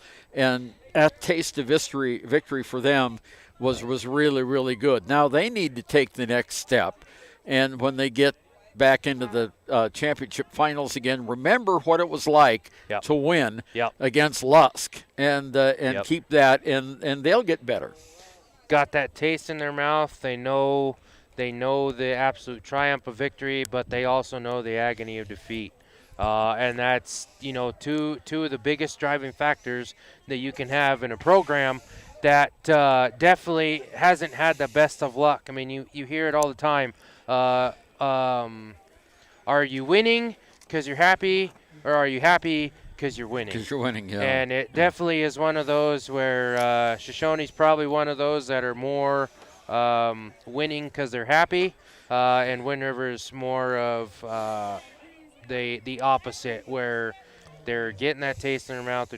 They're getting to know what it's like to be successful, but also have the building blocks to come up. Look at both of these rosters. You've both got 7 returning starters, so they're both. I mean, we could have this same matchup next year. Yeah, and I would not be surprised at all. Thank you very much, Josh Henninger, for your analysis and the interviews with the kids after the game.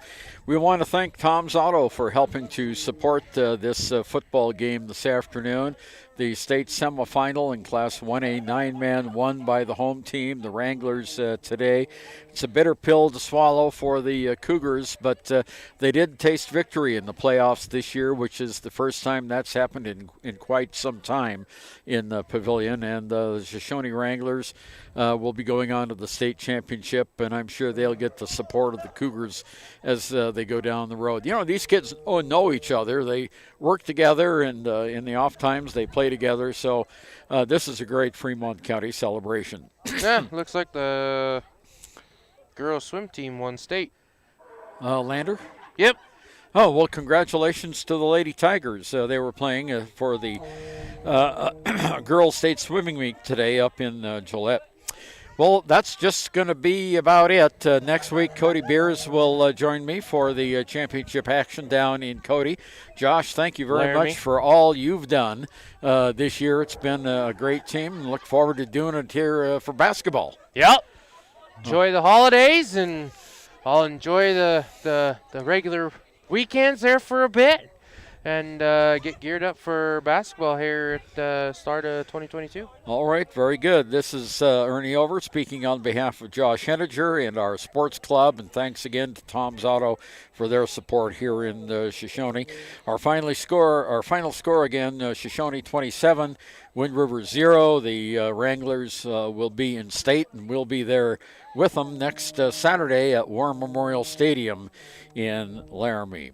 So good afternoon, everyone. Drive safely, and remember, buckle up every drive, every time. See you Saturday.